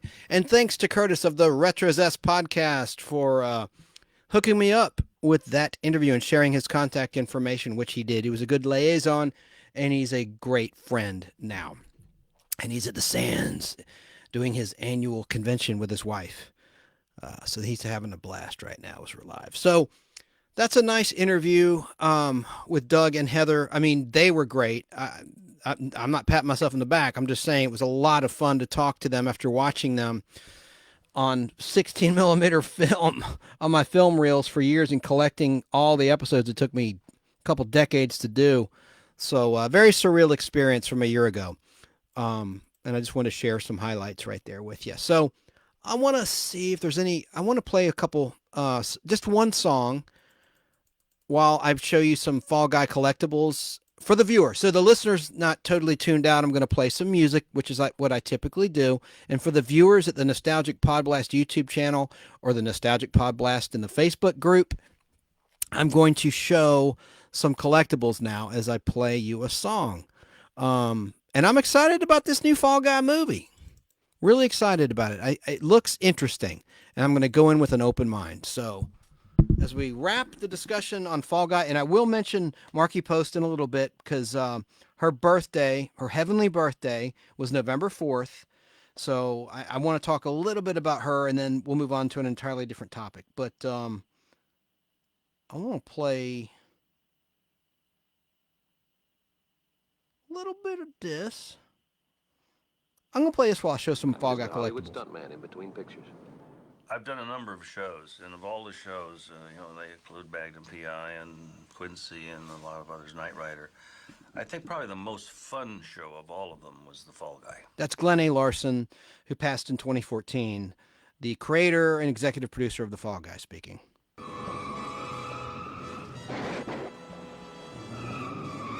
I can't believe this guy's luck. Well, his luck just ran out. There was a big trend in the 80s about being interested in stuntmen. So, I mean, the appetite was there for a stunt show.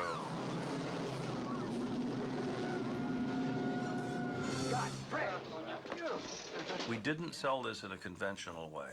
This is the most unusual pitch that ever took place in television.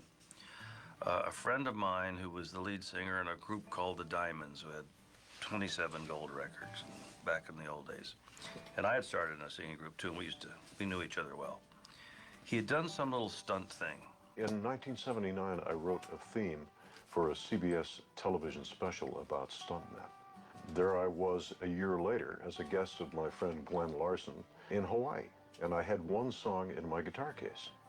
And I was off in the corner singing this tune to myself, and he wandered by and said, "What are you singing?" I've been on fire with Sally Field, gone fast with a girl named Bo, but somehow they just don't end up as mine.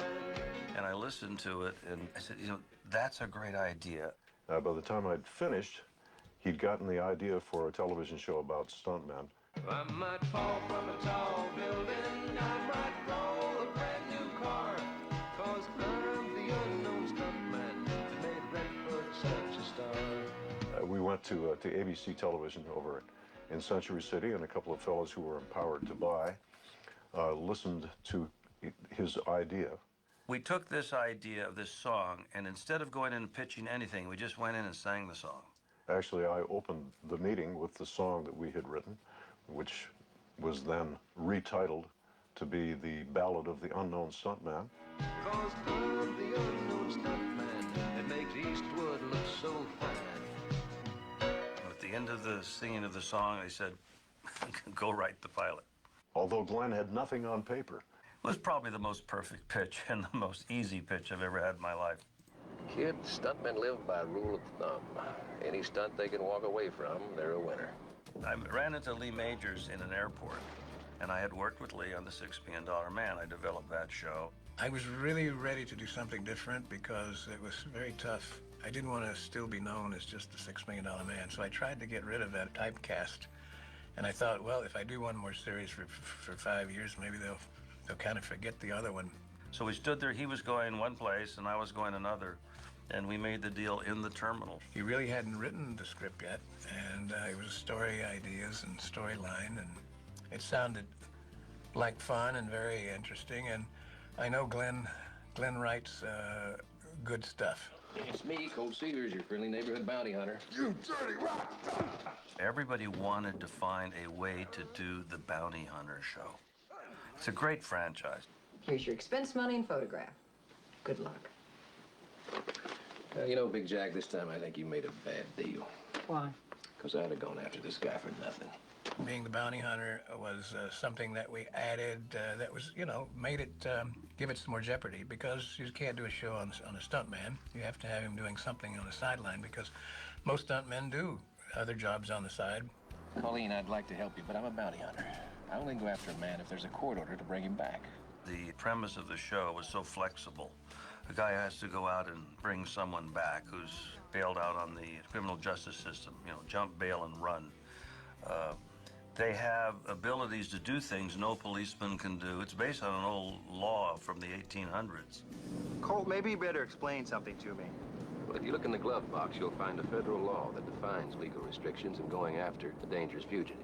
Wow, Colt, according to this, you don't need warrants or court orders or anything. Yeah, that's a good thing. Those fugitives usually don't wait around for you to get help. It's a pretty simple show. It was this is the bad guy, go get him.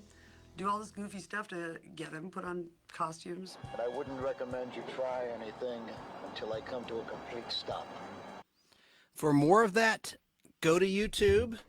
That's a really good interview. That is actually from the 2006 DVD set. And just go to YouTube and look up Fall Guy documentary if you want to see and hear more of that. Let's move along here. I want to show you some more of my Fall Guy collectibles, and then we're going to have an entirely different topic of nostalgia for you. Let me get it right here. Going to play a little bit of Little River Band. I really dig this song. It fits the nostalgic vibe very well. Let me just see if I can get away with playing this. Here we go.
Great song, the Little River Band.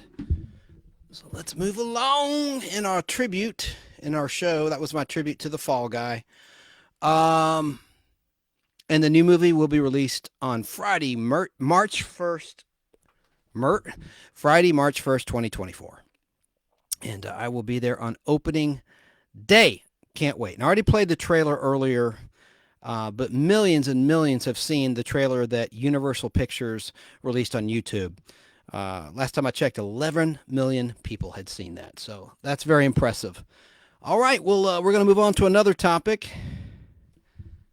I want to give props to this person. Let me find... Yeah, let me play this for you real quick. This is Jeopardy!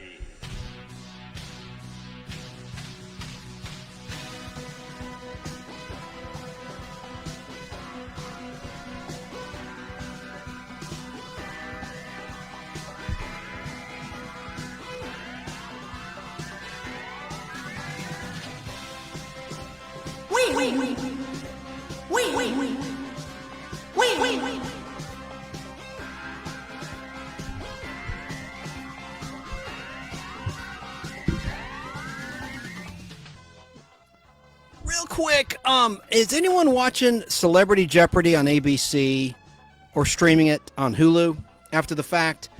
Well, this lady, I like her a lot. Cheryl Underwood, who is a stand-up comedian, and she is a regular panelist on The Talk. She's the longest-running co-host of The Talk on CBS. She played, and she was a lot of fun to root for and watch. She's also a radio mogul, but that's really all I had to say. I enjoyed her hilarious playing of Jeopardy. Oh!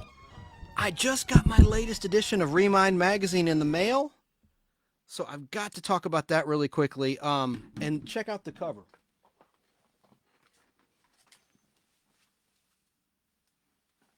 It's the All in the Family. Actually, it's Archie Bunker's Place, the Thanksgiving episode. Make sure that's on camera. This is a really good issue of Remind magazine, and they have a really hot deal. Look, it's the holidays. It's pretty much the holidays, and they're offering an introductory special, which will go away, but it's not gone away yet, where you can get Remind magazine for $1 an issue. No tax, no shipping, no nothing. That's all it costs.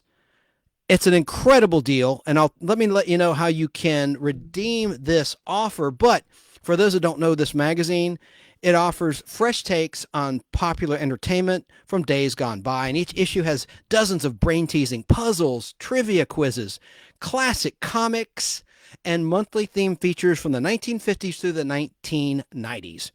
And the best part is, just like when we were kids with our favorite magazines like Mad Magazine that we subscribed to, or remember Dynamite Magazine, it comes to you in the mail, old school, each and every month. I remember Mad Magazine would skip months.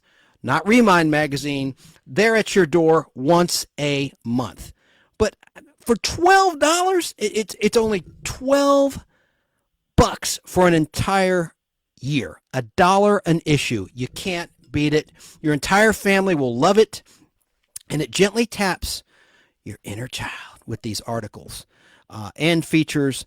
On camera, as you can see, those that are watching and not listening, it's showing the Thanksgiving 1-hour special episode of Archie Bunker's Place that reunited Gloria and Meathead and grandson Joey, who in the show had moved to California. They came back for Thanksgiving in a very special episode.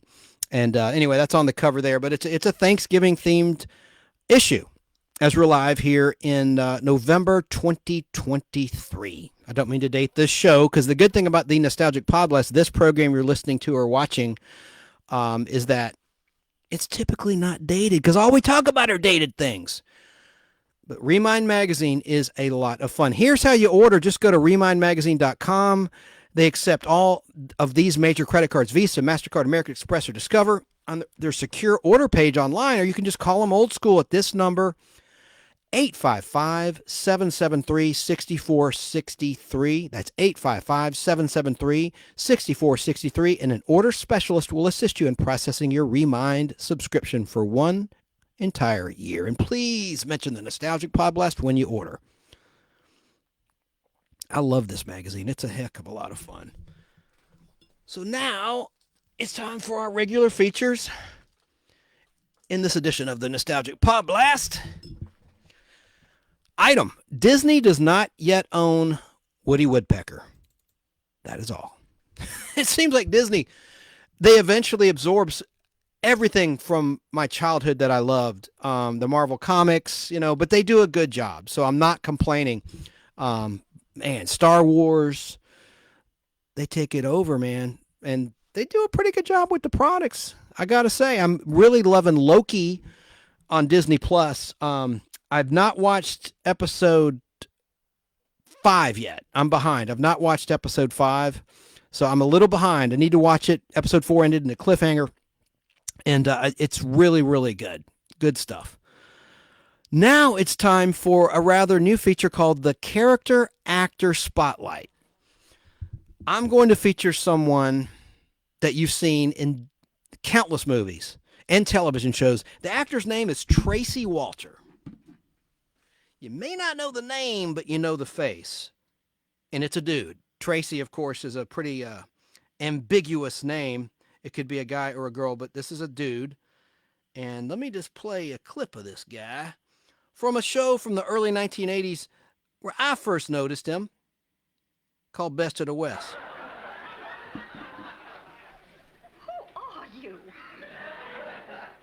Folks call me Frog.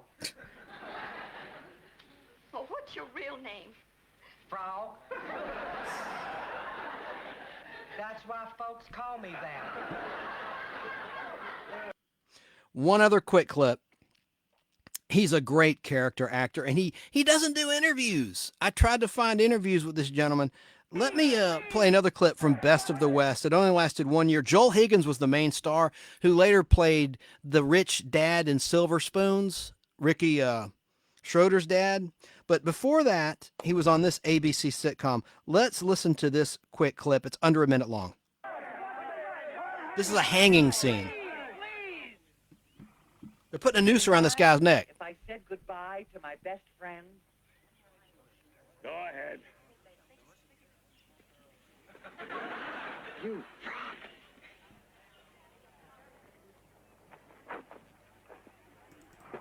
I want you to go up behind Kincaid, put your gun in his back, and say, if he hangs, you die. If who hangs, who dies? If I hang, he dies. You want me to say, if I hang, he dies? No. You say, if he hangs, you die. I die? He's just a wild character actor. He did a lot of movies like Raggedy Man, or he was in Batman. I've got to play this clip of Jack Nicholson talking about him. But this gentleman, I'm talking about Tracy Walter. I've already revealed his name. You know the face, and you probably recognize the voice. A lot of my fellow nerds probably knew him first in Tim Burton's Batman in 1989 as Bob the Goon, one of the Joker's main henchmen. But I knew him from that little ABC sitcom, lasted 1 season, called Best of the West is Frog, which is what those 2 clips I just played were from. The real Tracy Walter, the actor, is 75 years of age, and he's about to be 76 on November 25th, 2023. He was born in 1947. I want to play a clip of Jack Nicholson talking about him when he was promoting Batman way back in 1989.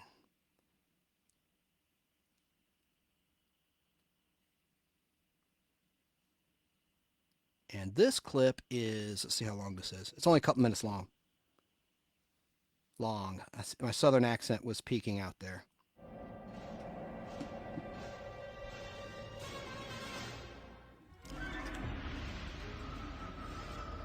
Tim came to me and said, is there somebody, who you'd like to have in this Bob part? and it can be a friend of yours, and it can be that kind of job.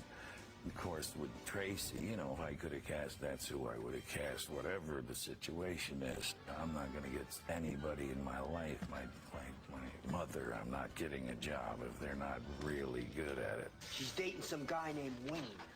She's about to trade up. As well as being a friend and work, he's a brilliant actor, never overdoes it, and is always doing a lot. So perfect for this. Bob was the right-hand man. He was always there in that one opening scene before Jack Napier became the Joker. And Jack's being threatened by the cop. And there's that scene where I pop up behind Jack with the gun, defending him.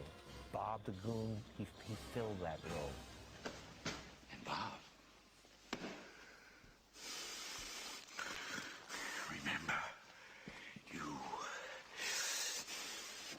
are my number one guy. Yes, sir.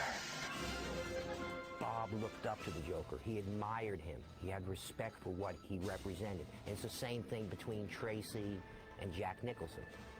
I admire Jack. I respect his talent and what he's accomplished. Plus, personally, I like the guy. We're friends. So all that stuff, as Tracy and Jack, as two guys, friends, translate to Jack and Bob the Goon in the film Batman. That's a nice thing to have happen. I am immortalized with a posable figure that kicks. It has a knife and a removable hat. I'm immortalized, baby. Bob, gun.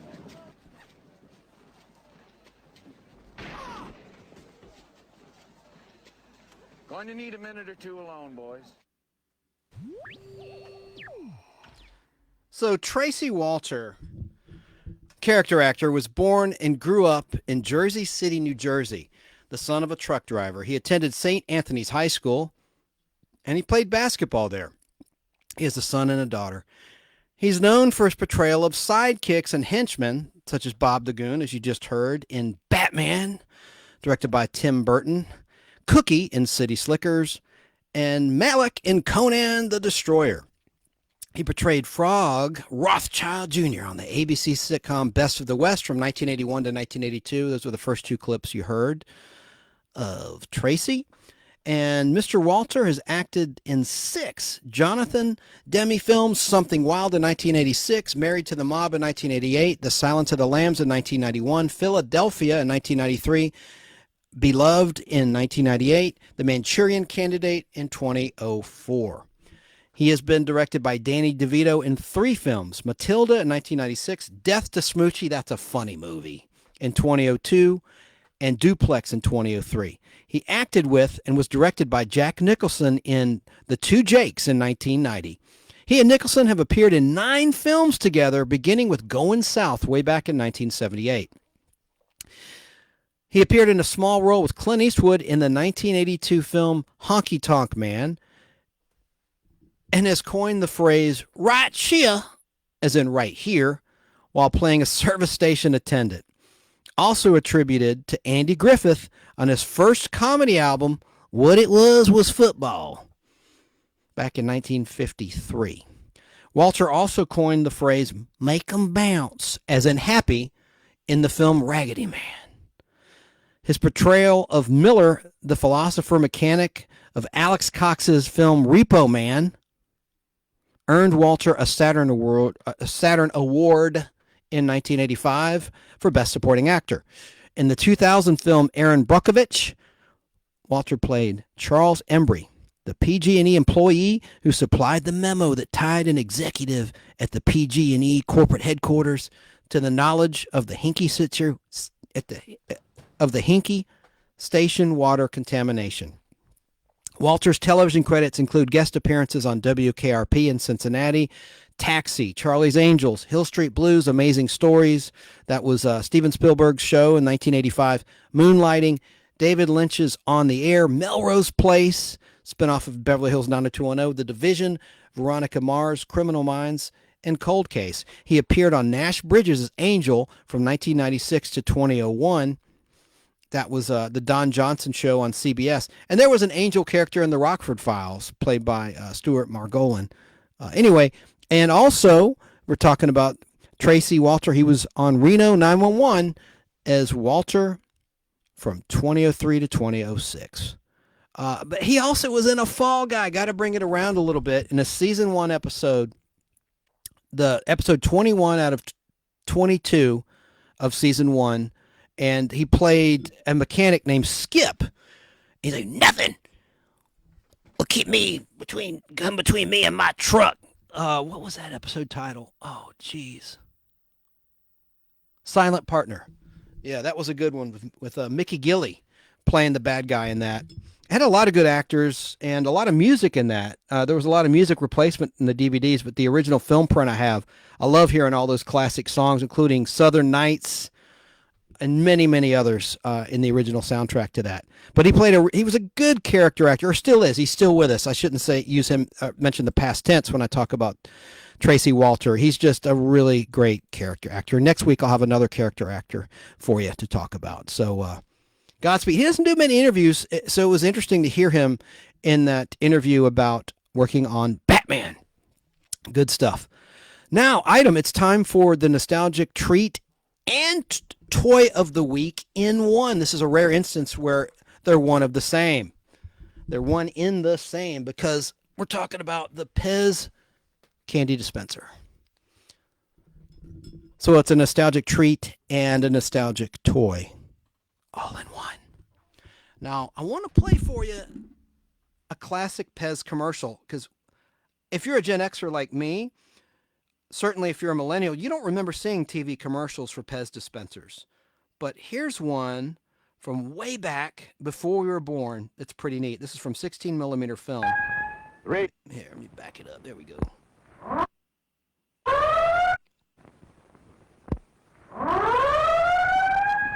Three, 2, 1, fire! And there he goes, the first man in space, the Coco Martian PEZ Space Trooper. Look, he's on the moon.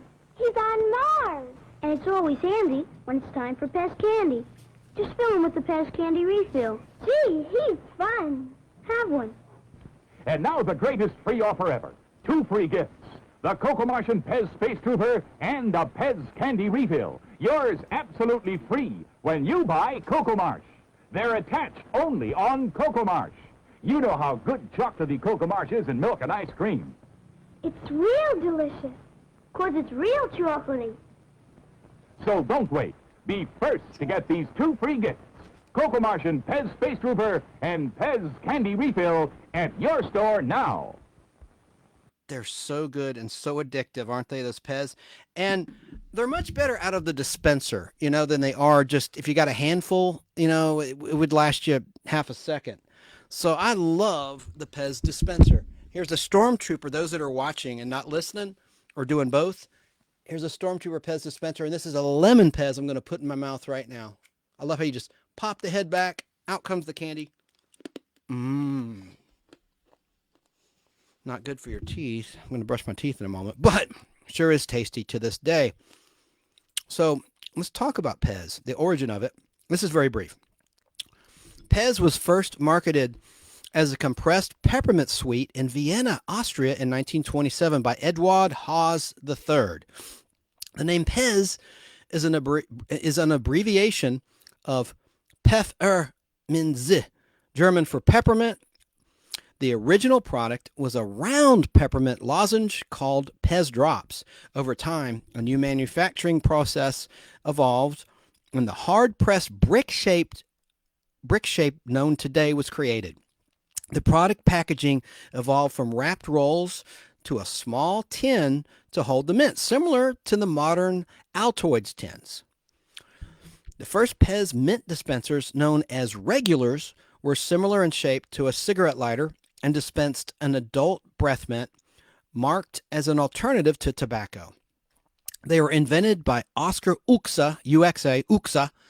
Haas Food Manufacturing Corporation of Vienna was the first to sell PEZ products. World War II slowed marketing and production down. In 1945, manufacturers devised and promoted the PEZ Box Regular. In 1949, the first dispenser was officially introduced at the Vienna Trade Fair. In 1952, Eduard Haas introduced his product to the United States. And Curtis Alina headed PEZ's U.S. business. In 1955, the PEZ company placed heads on the dispensers and marked them for children.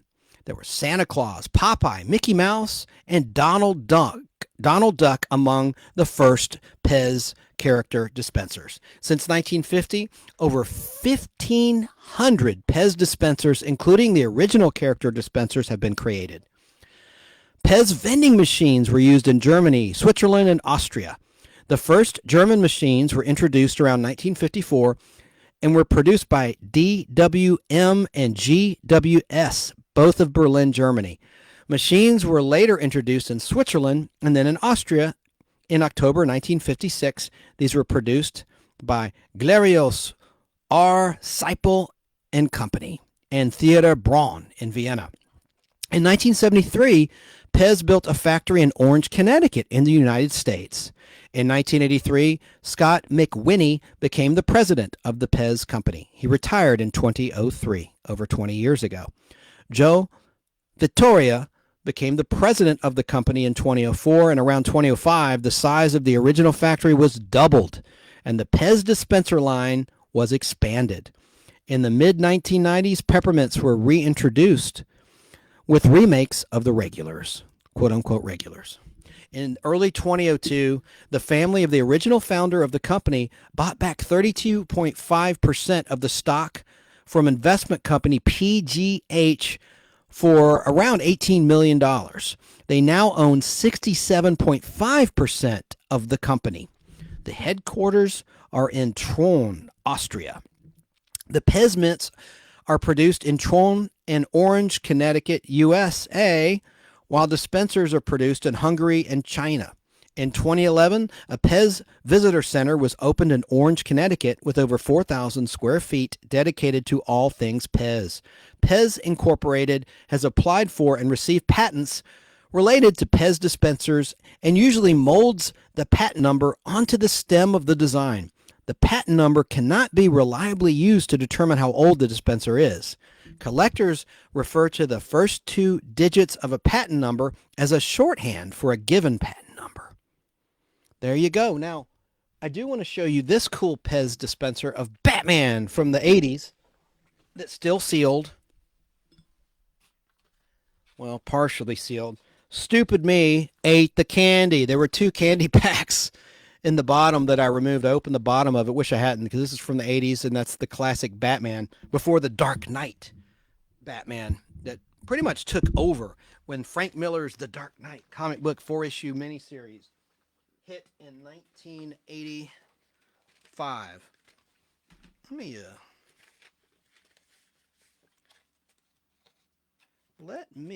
Well, that would be cheating, wouldn't it? I was going to put 2 PEZs in this pack to make it look like original, like it's, that's not going to work. And that's not authentic. Screw it. It's not working anyway. All right.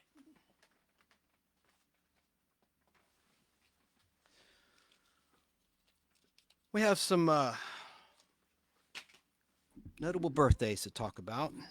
So let me pull up our birthday music. Usually have it right here for you. God dang. No, not you, not the theme. Let me just play this here. Let's try this one here.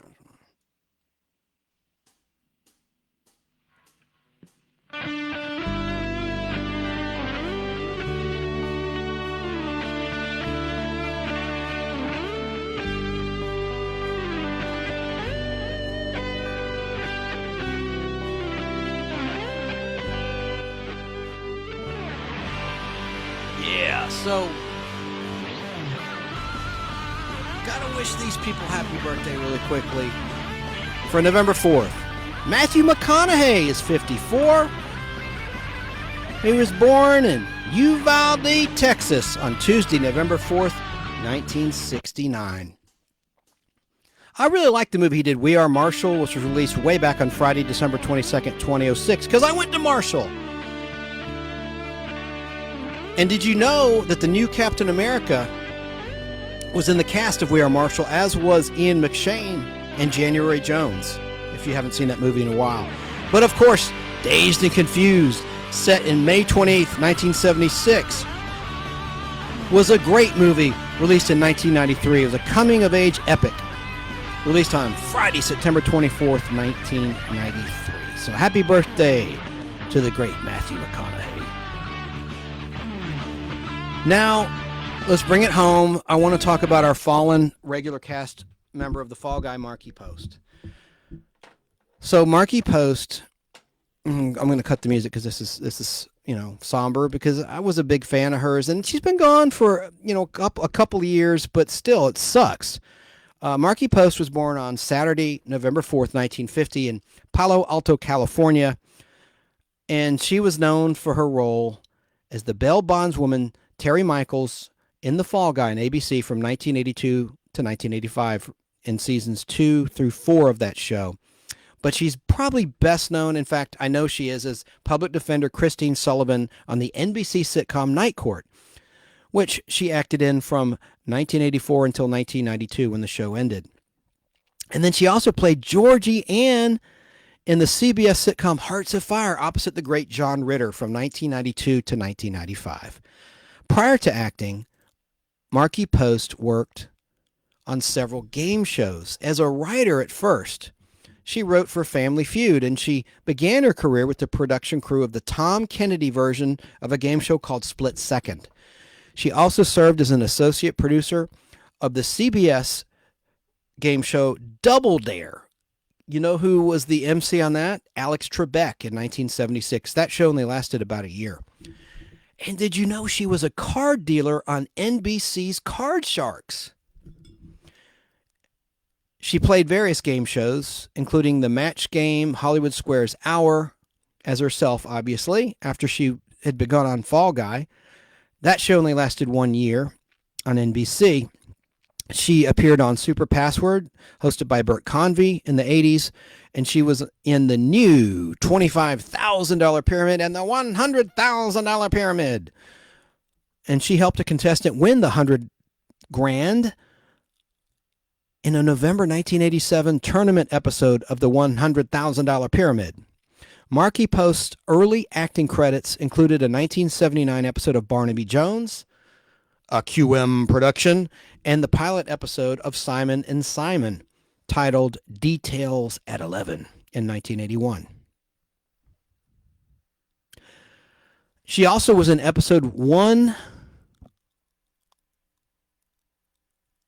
of season 2 of The Greatest American Hero. And she was in 2 episodes of The A-Team as 2 different characters in the 1983 episode The Only Church in Town and the 1984 episode titled Hot Styles. And she also appeared in The Love Boat. She appeared in the science fiction series Buck Rogers in the 25th Century in a 2-part episode, and as Diane Chambers' best friend in the sitcom Cheers, before eventually becoming a regular on the ABC action drama The Fall Guy. After The Fall Guy, she played Christine Sullivan on the 1980s television comedy series Night Court, from the 3rd season until the show's end. She played George Ann Lottie Hartman on the comedy series Hearts of Fire, co-starring John Ritter. Markie Post also had regularly reoccurring guest star roles on The District and on Scrubs as the mother of Dr. Elliot Reed.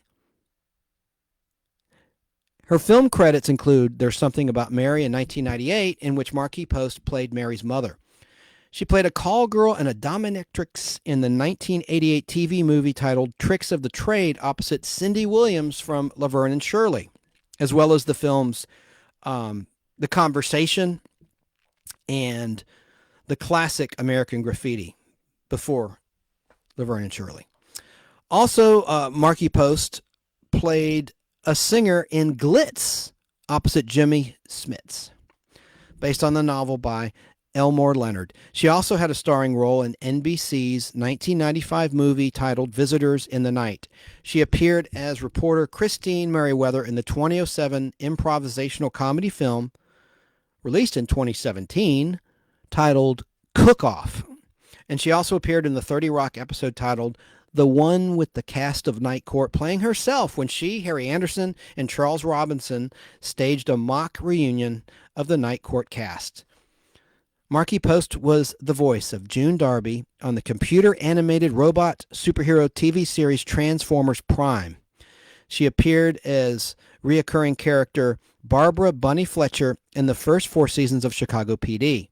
Post was married first to Stephen Knox, whom she met at Lewis and Clark College. She later married actor and writer Michael A. Ross, with whom she had 2 daughters. Markie Post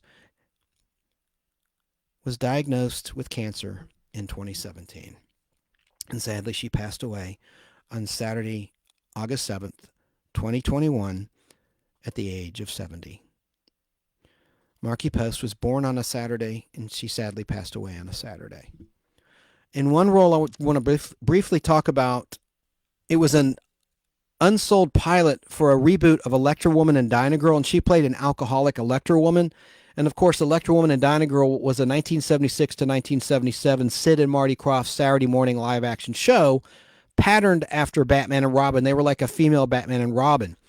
And it's really funny. It's probably on YouTube, and it had a rockin' version of the theme song.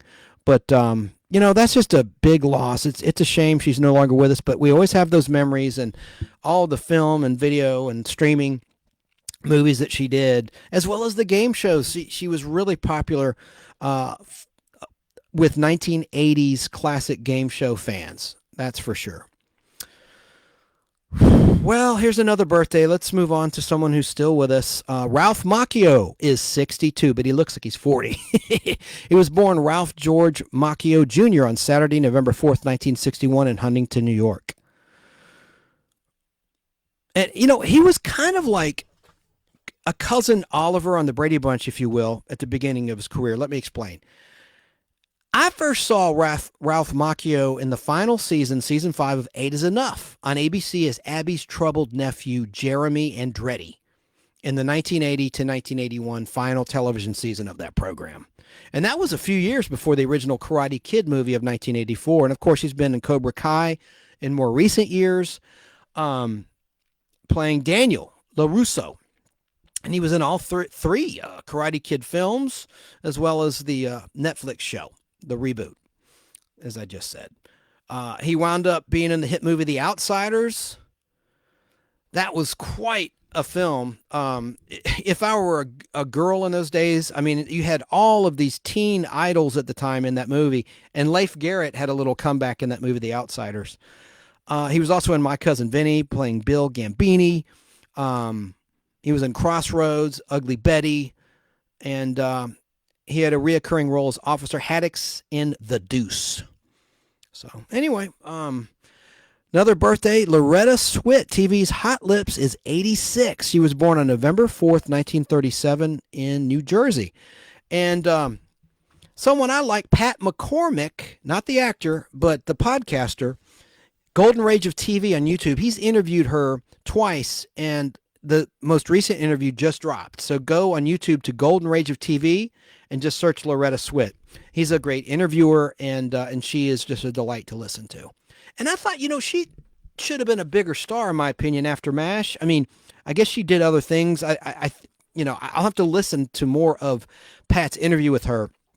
I don't know if he went there or not, or asked, maybe it'd be an inappropriate question to ask. I'm sure, I wouldn't ask that. I wouldn't have the balls to ask, why did you act much anymore after MASH ended? It wouldn't be appropriate, I suppose.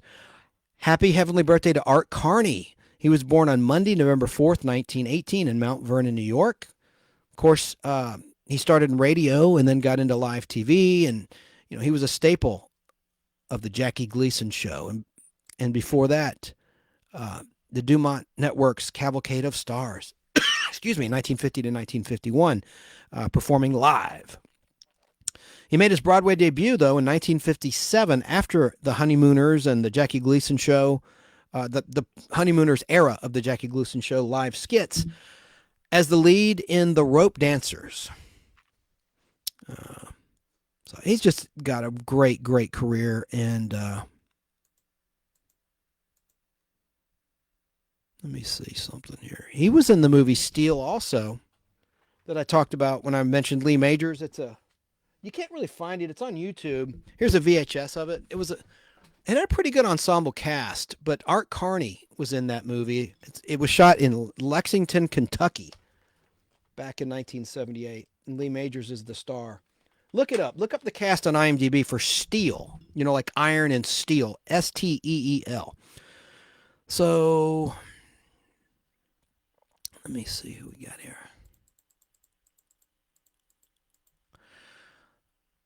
Here's a quick hit of some birthdays back on November 5th. Art Garfunkel.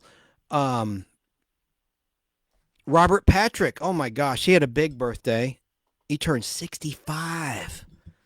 He was born in Marietta, Georgia on Wednesday, November 5th, 1958. He's best known for playing T-1000, the villain in T2, Terminator 2, Judgment Day. Wow. But he had a funny bit in Identity Thief, the Melissa McCarthy comedy. He played a bounty hunter to bring it home, with Fall Guy, who's a bounty hunter. Anyway, I thought that was a hilarious performance. Happy heavenly birthday to Vivian Lee, who was born on Wednesday, November 5th, 1913 in British India. Of course, she was Scarlett O'Hara in Gone with the Wind. Happy birthday to summer of 69 singer Bryan Adams, who was born on Thursday, November 5th, 1959 in Kingston, Ontario, Canada. Happy birthday to Tatum O'Neal, born Tuesday, November 5th, 1963 in Los Angeles, California. She's Ryan O'Neal's daughter. Happy heavenly birthday to Roy Rogers, King of the Cowboys. He appeared twice on Fall Guy. Talked about that earlier. He was in Happy Trails in Season 2 of Fall Guy, which is streaming on Amazon Prime, and Season 3's King of the Cowboys, which is not streaming anywhere. Have it on film, of course. I think that one might still be on YouTube, but from an unofficial source, and it'll be from a British TV station, so it's slightly sped up frames per second, but it's better than nothing. Sadly, Roy Rogers passed away on Monday, July 6th, 1998 from heart failure, but he was full of heart. That's for dang sure. But he was born in Cincinnati, Ohio on Sunday, November 5th, 1911. So happy heavenly birthday to him. He's a huge force in pop culture history, no doubt about it. Let's see. Peter Noon had a birthday on Wednesday, November 5th, 1947. That's when he was born. On Wednesday, November 5th, 1947 in Manchester, England. He is best known as Herman. Herman in the successful 1960s pop group Herman's Hermits. And I'm going to skip this guy because he's kind of an ass.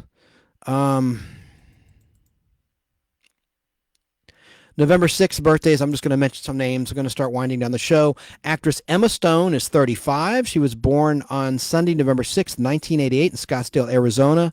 Ethan Hawke is 53. He was born on Friday, November 6th, 1970 in Austin, Texas. And I've got to wish, I love Sally Field. Got to wish her, not that she'll ever hear it, happy 77th birthday to the very talented Sally Field. Glenn Fry. He was born Saturday, November 6th, 1948 in Detroit, Michigan. He had a romantic connection to Maren Jensen, whom Curtis of the Retro Zest podcast recently interviewed. She's best known as Athena in the original Battlestar Galactica, and she gave up acting to become a entrepreneur, which she is now. She makes dietary products, and there's more. She talks about it at length, what she's up to these days in the Retro Zest podcast hosted by Curtis. It was a wonderful interview. She had been under the radar for decades. People had rumors about her left and right, saying she's no longer with us. She's in Hawaii somewhere. For some reason, just the internet had no information about Maren Jensen. So that's pretty cool that Curtis really had a great breaking news interview.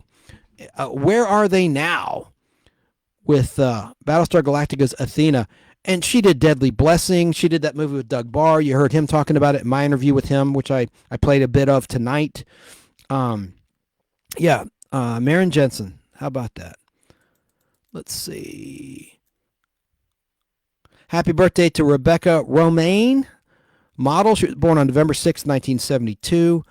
Happy heavenly birthday to Jonathan Harris, Dr. Smith, in the original Lost in Space. He was born on Friday, November 6th, 1914 in the Bronx, New York. His birth name was Jonathan Daniel Chalushkin. He was a Russian character actor. He had Russian roots. And, of course, he was Dr. Zachary Smith on Lost in Space, among many other things. Let's see here. Jonathan Harris was married to his high school sweetheart, Gertrude Bregman, from 1938 until his death in 2002. And she passed away of natural causes at the age of 93 on Tuesday, August 28, 2007. They had one child, Richard, born in 1942. So happy heavenly birthday to you, Jonathan Harris, Dr. Smith. I don't want to turn this into the birthday show. I'm going to skip ahead. It's amazing he's still with us. I'm glad he is. Leif Garrett. He had a birthday on November 8th. He was born November 8th, 1961. And yeah, let me just go on ahead here. I'm getting too far ahead. November 9th, I just want to say happy birthday to Lou Ferrigno. The TV's The Incredible Hulk in Hulk form, in the full transformed form. So that's a wrap on birthdays. Now, let's see what we got here.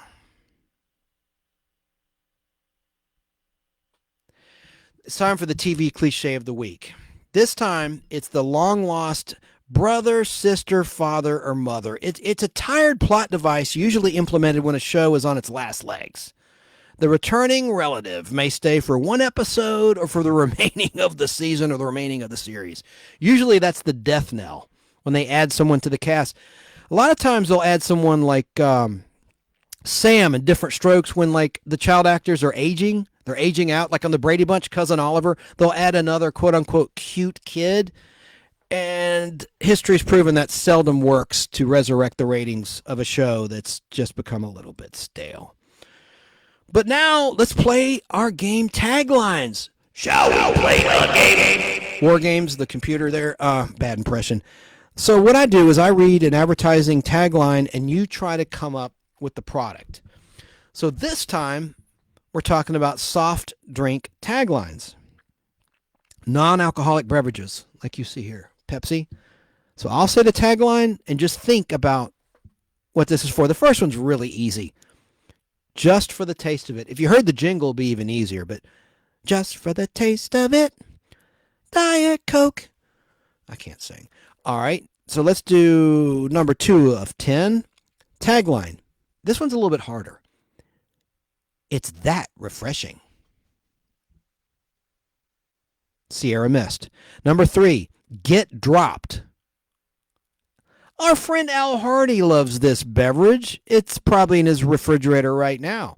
That's Sundrop out of North Carolina. Sundrop soda. Number 4. This one's not so easy. I didn't give the easy tagline. Here it is. Makes you feel so good, so fast. It's a Coca-Cola product.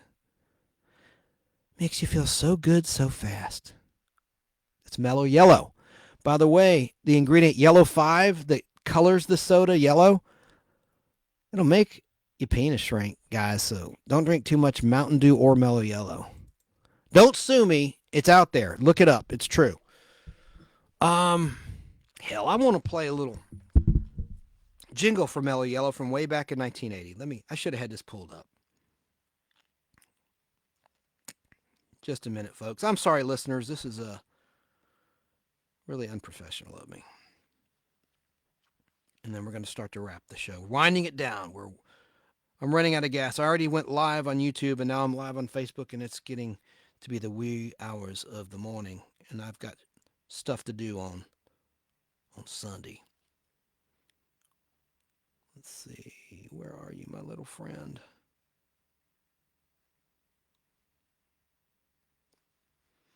I did a lot of self-editing as we're live here on the birthdays. I had pulled a lot of clips. Okay, here we go. Sorry about the delay, folks, as I stall. Let me see if this will play.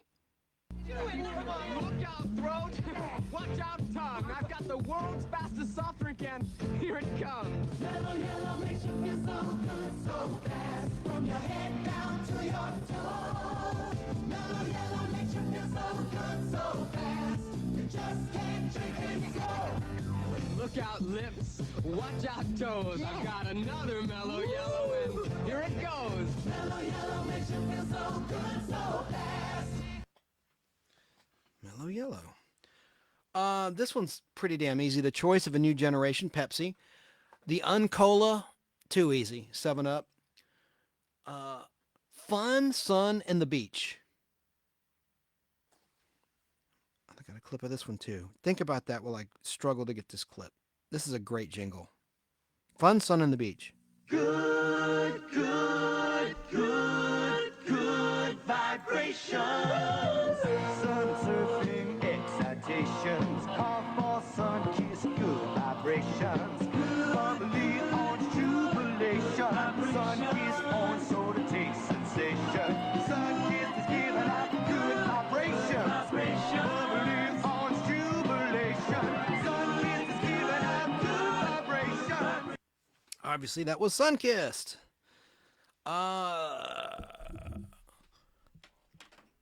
This is too easy, and it's still being used to this day. Obey your thirst. What soft drink is that? Duh. It's caffeine-free Sprite. Number 9 of 10. Here is the tagline. It goes down good.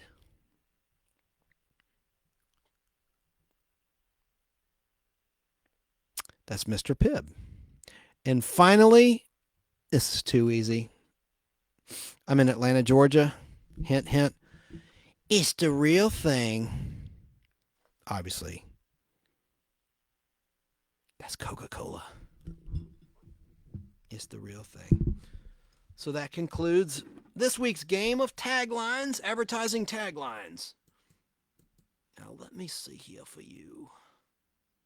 My friends in Nostalgia Land. If I missed anything, because I'm going to sign off. I think 3 hours is a good stopping point. Most shows are 90 minutes. I go 3 hours. I try to give you more without putting you to sleep. I'm sure I probably put a lot of you to sleep, but anyway. I wish you a great week, and I guess I'm going to sign off. This is The Nostalgic Podblast on YouTube, Apple Podcasts, TuneIn, Spotify, and a lot of other places. And Facebook Live in the Facebook group, The Nostalgic Podblast. I'm your host, Chance Bartels, and we'll see you next week. Be safe, everyone.